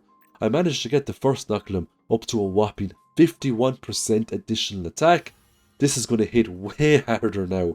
The next boss now is going to be Marcus and Phalaris, so it would be nice having some water-based moves going into that fight. Will make the fight way easier. Now, I wasn't going to take on the next tower boss straight away. I still wanted to go and get some more legendaries just to get them ready for the raid fights that were coming up. So every single day it was a similar routine. We were hitting the oil rigs, we were taming the legendary pals, and then if we had some time left, we would do some other bits and bobs. Now, this jet ray gun came with infinite stamina, so this would become the new main jet ray gun we'd use to fly around the place. Another day, another level 55 oil rig completed. Now, we picked up another green multi-guided missile launcher. If we can get 5 of those greens, we can combine it into 1 blue, so it would be a little bit better. As we were making our way over to Frostallion to tame another one, we came across another Predator Pal. This is a Wumpo, and we managed to beat that no problem at all, and we got some more giant Pal Souls. I now had enough materials to go ahead and make 2 more Might Elixirs, and this will further increase my own attack power, which will allow me to deal a lot more damage. After I got my attack up to 410, it said that I had my attack maxed out, so no more might elixirs could be used on my character. But it was nice knowing that I had my attack maxed out. If I wanted to increase my attack output even further, what I'd have to do is try to find the level 1 and the level 2 attack pendants and get rid of the defense and life pendants that I had on my character. But I much preferred the survivability that those gave over the additional attack power I would have got from those pendants. Eventually, luck was on my side. I finally got a multi-guided missile launcher schematic number 3. It wasn't the legendary, but it was the second best one that you can get, and it was much more powerful than the green one that I was using. So I decided, for the sake of pushing out as much DPS as possible, I would go ahead and I would craft with this. I just needed some basic materials, didn't need any of the hexalite stuff, so I made that and I jumped into the Marcus fight. Now, I was prepared for this fight. I did spend a lot of time flying around Sakurajima and also flying around Feybreak, getting a lot of water skills. I gave those to my Nokulum, so they were equipped with tons of really good water skills that they could use. I also had this purple multi-guarded missile launcher, and this just packed in the adds with one strike, so the adds were just not a threat at all. I had tons of missiles that I could use on this fight, and I made absolute short work of this boss. Marcus and Phaleris posed just no challenge at all. He had some pretty savage moves he could use, but between the Nokulums hitting him with water moves and my epic multi-guided missile launcher, it was a fairly easy fight. Just had to make sure I didn't take too much damage, and the fight was in the bag for me. It just took a few in-game minutes to win the fight, and it was just swapping between Nokulums, activating their skills, and that was basically it. The grind was definitely worth it. And once we had Marcus and Phaleris beat, we just had to take on 2 more tower bosses, and that was another Steam achievement in the bag. So we also get Marcus's hat and a training crystal for beating this fight, which is pretty cool. And just like all of the other hats, if we put on Marcus's hat, we actually look a little bit like Marcus, just a more feminine version of him. Now, there was only a handful of Steam achievements left to get done at this stage. The next fight was going to be Victor and Shadowbeak. As such, we're going to equip our Nokulums with dragon-type moves, so they will do additional damage. The fact that these Nokulums also had vampirism made them even extra tanky, and I have to say, it's such an overpowered skill. Now, we're going to use the same tactic that we used against Marcus, of course. We're going to come in here with the missile launcher, use our Nokulums, activate your Still Guardian mode, and just wreck this thing to the ground. Now, when Victor and Shadowbeak got down below 50% health, a nasty surprise awaited me. A second Shadowbeak spawned into the arena, and this thing was outputting some serious attacks. But I didn't change my tactic, I just kept prioritizing all my attacks on the main boss while trying to ignore the other Shadowbeak to the best of my abilities. As long as the Nokulum could draw all of that damage to himself and I was safe, it was going to be a breeze, because my Nokulum had so much defense stacked up, it had such powerful traits, I really had nothing to worry about. Eventually, after firing tons of missiles and after my Nokulum dishing out tons of damage, the fight was in the bag. Victor and Shadowbeak just had a few thousand HP left. All it took was one attack from Nokulum or a few missiles from me, and it was victory. It was just one boss left now, and that was the achievement done for all hard mode tower bosses as far as Steam was concerned. And we also got the Victor hat there from doing that. I have to say, when I put on the hat there for Victor, I got some serious vibes from Nier Automata. Now, I've never played the game, but I've seen the characters from the game, and my character looked a lot like one of the characters from Nier Automata. I desperately needed pal fluids now to make more missiles. I did have a huge abundance of gobfins, so I'm going to put these into this lovely pal disassembler, and I got back tons of pal fluids in return. It was such a great machine to use. So we're going to make a lot more missile ammo. We're going to gear up now. We're going to try to take on the next hard mode tower boss. Before that, there was a Steam achievement to make over 2,000 pal spheres. I was pretty sure I was very close to that, but just to seal that achievement, just to get it in the bag, I decided to craft 2,000 regular spheres because they were fairly cheap, and that got the achievement sorted for me straight away. I'm not going to use those pal spheres, of course, I just wanted the achievement. Now, once I went into the hard mode Seiya and Celine fight, I was greeted with a ferocious pal blast, and that did a lot of damage to me. Once I got rid of all the journeying and genning that, spawned in this area, I then took out my Nokulum, tried to activate his Still Guardian mode, and from here on out was just rinse and repeat, dodge as many of the moves as I could, and pile on the damage. Now, this boss is definitely a tear up from all of the original tower bosses. Seiya and Celine have some very devastating moves, and my Knucklums did feel the damage in this fight. Despite the fact that they had attack and defense increased by 200%, she was hurting them, but she was also hurting me as well, and I had to take some recovery medications so I didn't get killed. The main thing to remember here was always run to the right, keep moving, try not to get hit with her attacks, because her attacks deal an absolute crap ton of damage. When we got down to about the 5-minute mark, her HP was really low, and I got very excited here because I was so close to getting this achievement done. So I just kept firing the missiles, kept rolling around, dodging the attacks. I tried my best not to get too cocky. What was really killing me here was how long it took to reload the weapon before I could fire more missiles. But I had to remember that my Knucklums could dish out some really good damage as well, and they had a lot of dragon attacks that Seiya and Celine were weak to. So eventually we got there, we beat the fight, and we got another ferociously hard achievement. Now, once this achievement was unlocked, we weren't close to 100% in this game. Oh no, we still had the raid bosses, we had the hard raid bosses. And when I say they were hard, they were fierce hard. So we're going to have to upgrade yet again. But first, let's look at the prizes. So we got Seiya's hat. That was pretty cool, that'll go inside the chest. I really hope the developers turn those hats into skins that can go over your armor. That would make way more sense because those hats are so cool. So we finally got the achievement done for doing 30 PAL expeditions. It was nice to see that. And a lot of these PAL expeditions were coming back with some great stuff. I was now doing expeditions that were bringing back PAL souls because I needed these in order to increase a lot of my PAL's stats. It was now time to take on Blazamut Ryu, and this guy was insanely hard. A lot of his attacks were just one-shotting, two-shotting my PALs. And I was using legendary PALs here, and all these PALs had the legend trait, so they had increased defense by 20%. But this Blazamut Ryu was just an absolute beast. He would fly up into the air, crash down like a meteor, and lay waste to everything within his radius, and his radius was quite big. Now, I had some decent gear, I was firing missiles at him, his health was going down, but I was losing PALs big time, and I kept having to go to the PAL box to take in all of the PALs that were knocked out and resummon PALs that could fight.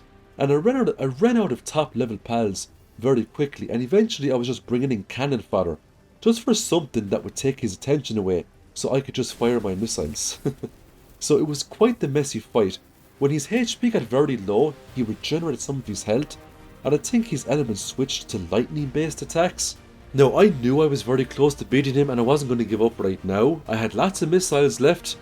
I had a good 6 minutes on the clock, 6.5 minutes, and he had about 130,000 HP. So I knew I could beat him, even if he wiped out all my PALs. I could just take out my Knucklum, activate the Steel Guardian mode, and I could just keep hopping missiles off him until he met his demise. That's what I thought anyway, you know. These attacks were just devastating. Now I did have the best armor I could get. I had a really good shield. I had to be very careful with dodging his attacks. But eventually, I do come out victorious. Now, once this boss is defeated, he will drop an egg. We can hatch that and we can get our very own Blazamut Ryu. And he is an absolutely amazing combat PAL. Now, the worst part about this is that this isn't even the hardest raid, not by a long shot. The next one up from this is the Xenolord. Then you can do, you know, Blazamut Ryu Ultra, Xenolord Ultra, and those raids are so hard. You basically need 15 or 30 fully maxed out PALs. I mean maxed out stats, fully condensed, maxed out PAL souls. I mean it would take weeks upon weeks to get something like that ready using these regular settings. But I mean if that's what we have to do to 100% the game, then that's what we have to do. So eventually, after half of our decent PALs, actually you know what, all of our decent PALs were just fully eradicated, bar our Knucklum of course, because we had invested so heavily in that. We managed to beat the Blazamut Ryu. Now he did drop the Blazamut Ryu Ultra Slab, so we can use that to summon a hardened version of what we just did right now. So yes, this isn't the hard version. It was very hard for me, but you know what, there's still a lot we can do with our PALs. But I got the achievement. We don't need to fight the Ultra versions to 100% the game, thank God. So shortly after I remade the Summoning Circle, we're now going to fight a hardened version of Belle Noire. This is Belle Noire Libero. Thankfully, it's not as half as difficult as the Blazamut Ryu. This thing is much more manageable. Now look, it did take us a while to kill it, but it wasn't a struggle like the Blazamut Ryu fight. And the great thing about this boss is that it could be frozen. And we had a lot of pals here with abilities that could freeze, and it was really nice every time she got frozen because we just pile on the damage. Now her health went down very quickly. But similar to Blazimuth Ryu, when her health reached a certain stage, she regenerated some health, so we kinda had to go all over again. So we almost had her killed right here and I got very excited, and then there we go. She kinda goes into a phase 2 just like Blazimuth Ryu and she unleashes this huge beam. Now, she's level 50, not level 55 like Blazimuth Ryu, so you could say that this should have been the second raid boss that we done, and then Blazimuth Ryu the third, and then Xenolord the fourth. Despite the fact that there was only 5 levels between this Belle Noire and the Blazimuth Ryu, I mean the level of difficulty was insane. This fight was just so much easier to do. She wasn't really killing my pals at all, she just had a lot of HP. After a few more seconds and a couple of more missiles, we finally eliminated Belle Noire Libero, and that was another Steam achievement unlocked. Now I got something really good from this fight. I got a multi-climate undershirt +2, and that's much better than the undershirt I currently had on me at the moment. So I decided to go ahead and swap that out. I didn't really need to swap it out. There was no place I could go on the entirety of the map and, suffer from the elements, but I just thought it was nice to just swap it out anyway. I also got the huge dark egg, and we can use that to hatch the raid boss that we just wiped out. We also got a slab there for summoning the ultra version of Belle Noire Libero. We also hatched open our Blazimuth Ryu there as well, and I decided to incubate this Belle Noire Libero. Let's take a look at the traits on this Blazimuth. It had Eternal Flame, 30% increase to fire attack damage, and 30% increase to lightning attack damage. So that was interesting. We now had to go fight what was called an attack helicopter. So this is the third and hardest oil rig that we were doing. Now this oil rig is really hard, and I found the best way to do this was to fly in there really quickly with a jet rig on, land on this area here because no enemies can reach me up here, and just use my guided missile launcher, gather up all the enemies and just wipe them all out. Once the majority of the enemies have been killed, we can then fly down, try to hack the system, and this attack helicopter comes along. It's called the Attack Chopper, level 59. It's got a ton of HP. It hits like an absolute truck. The best way to fight this is to hide in the tent. It actually can't hurt us if we hide in the tent here. Now it will fire Gatling guns at us, it will carpet bomb us, it will launch missiles at us, but because we had the guided missile launcher, the tactic was simple. Pop out of the tent, fired a few missiles, and pop back in again. It was just rinse and repeat until the helicopter was destroyed. Now I prepared for this. I made huge amounts of missiles so I wouldn't run out. The last thing you want is to have this attack chopper on no HP and you run out of missiles, so we didn't want that happening. I made hundreds upon hundreds of missiles, in and out, rinse and repeat, fire the missiles, and eventually the Syndicate's secret weapon, the attack chopper, met its demise, and that was another Steam achievement in the bag.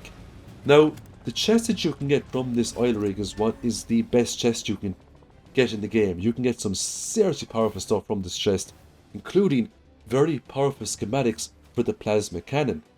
So it was now time to open up this chest to see what we got. Now, there was only a handful of Steam achievements left to 100% the game. I needed to craft 20,000 bullets or ammo, and I also needed to beat the Xenolord raid. I didn't get any great things from that chest. I got an advanced bow. That's something actually I hadn't used. Now, for the Xenolord raid, I knew he was weak to frost damage, so I was going to go and breed a ton of Bastigors here, and I wanted the majority of these to have really good traits, especially the vampiric trait, so when they deal damage to get back HP. There was no shortage of Xenolord summoning slabs. I had done so many caves on Feybreak Island, I had an absolute ton of fragments that I could combine into slabs to summon up Xenolords and have a go at them. Now, I didn't know how strong this Xenolord was right now. The only way to find out was to just breed up a few of these Bastigors, summon him and find out, and by god, this thing was an absolute beast. And this was just a normal mode Xenolord. You can actually fight one in ultra mode as well. This thing not only had multiple phases, he also spawned in adds, and the adds would of course attack your pals. It was just a really difficult raid fight. Now, I was using a Frostallion here because I knew Frost attack would deal additional damage. The Frostallion wasn't fully condensed, I just wanted to give him a go to see how I would get on. Now, I didn't do too bad in my first attempt. I took maybe a fifth of his health off him, and then I decided to call it a day because He was just way too strong, and I knew I wasn't going to beat him within the 10 minutes that was given to me.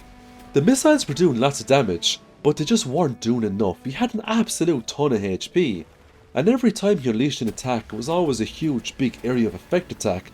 He would just wipe out pals in front of me. Now I wasn't going to give up. I ran over to the pal box here. I was going to get rid of all of these pals that he wiped out. A lot of these are pals with frost abilities. Eventually my efforts were in vain. He was just too powerful. His attacks were just way too powerful, and I ended up just dying. I knew there and then I was going to have to go get stronger weapons, and I was going to have to make some very, very strong breedable pals. The first thing we're going to do though is go to the research center, and we were going to get some perks here that would increase the attack and defense of our pals when they're in the base. And every single area here in the research center, whether it be handiwork, kindling, planting, etc., they all had little base bonuses that they would give us, and those bonuses would add up. So that's the first thing we're going to do. We're then going to get our Bastigors. We're going to pump a lot of them up with pal souls to increase their max health, their attack, more important, their defense of course, so they can, sustain a lot of these attacks. We're also going to put a lot more research into our incubation processes, so we can hatch eggs a lot faster. Now, I decided to upgrade the pal box yet again because I just wanted to get to level 30 to ensure that I was getting all the perks that I could get. I made some pal pods. Those pods are really nice for pals to go heal themselves. As I was leveling up the pal box, I also reconfigured a lot of my breeding centers to breed an absolute huge amount of Frostallions, because we're also going to get a max condensed Frostallion, and that will give me a huge attack power gain when it comes to fighting the Xenolord, because not only will it change my attacks to Ice attribute, but because the Frostallion will be fully condensed, I'll also get a huge attack bonus on top of that as I mount it around the battle arena. So these are all of the eggs now that these Frostallions are laying. And all of these eggs are going to greatly pay off, and the reason why I set up so many breeding farms for these eggs is to just speed up time in real life for me. Take a good look, my Frostallion friend, all of your babies will be absorbed into you to make you stronger. Now, to speed up time even more, I made this large incubator, and this requires a lot of electricity. Now, this will take 10 eggs at once. It will increase incubation time by 200%. It's a game changer.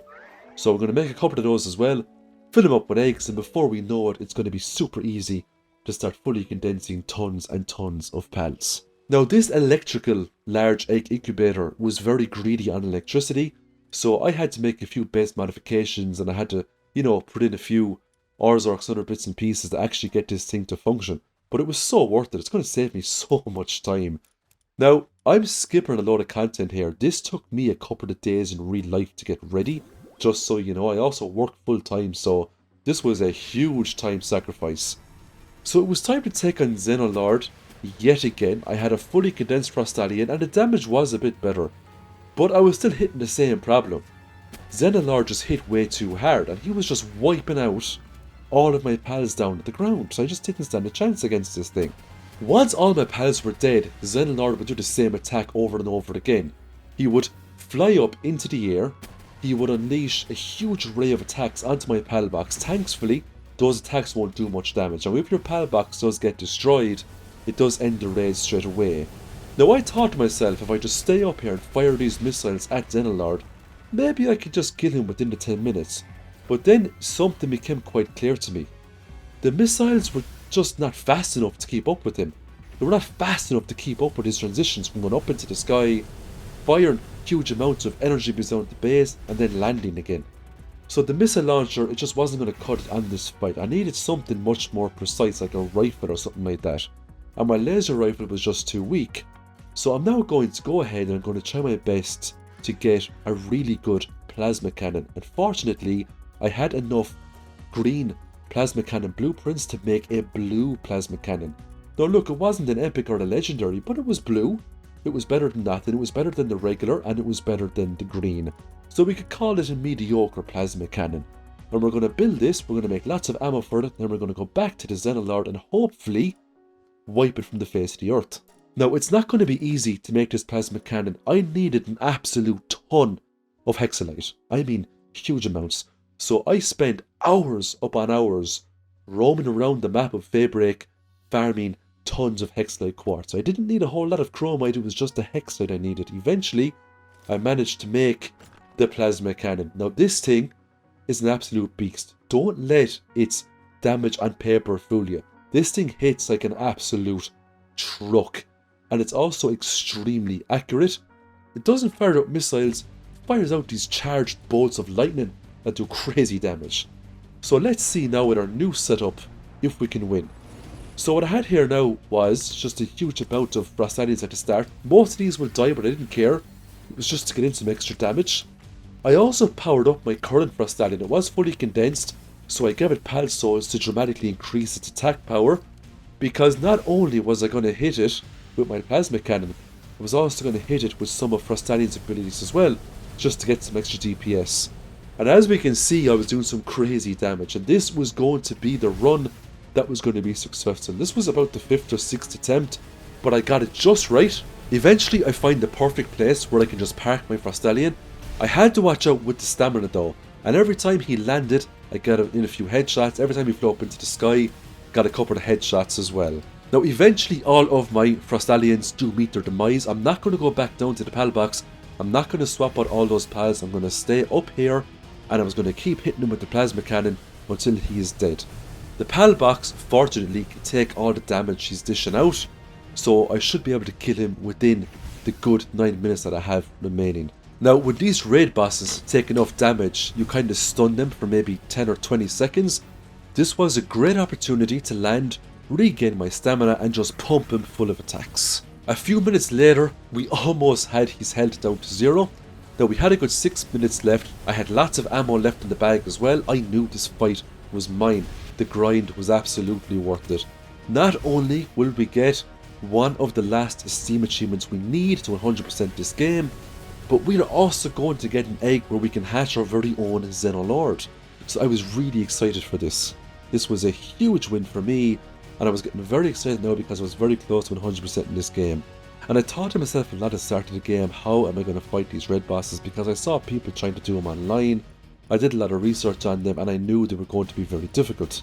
So there was one Steam achievement left for us to complete, and that was to craft 20,000 pieces of ammunition. So I went ahead and crafted over 20,000 arrows here, and that was enough to get the achievement unlocked. All my lovely Anubises came up to help me, and I mean, just look at the speed in which they were crafting these arrows. I thought it was hilarious just to watch it.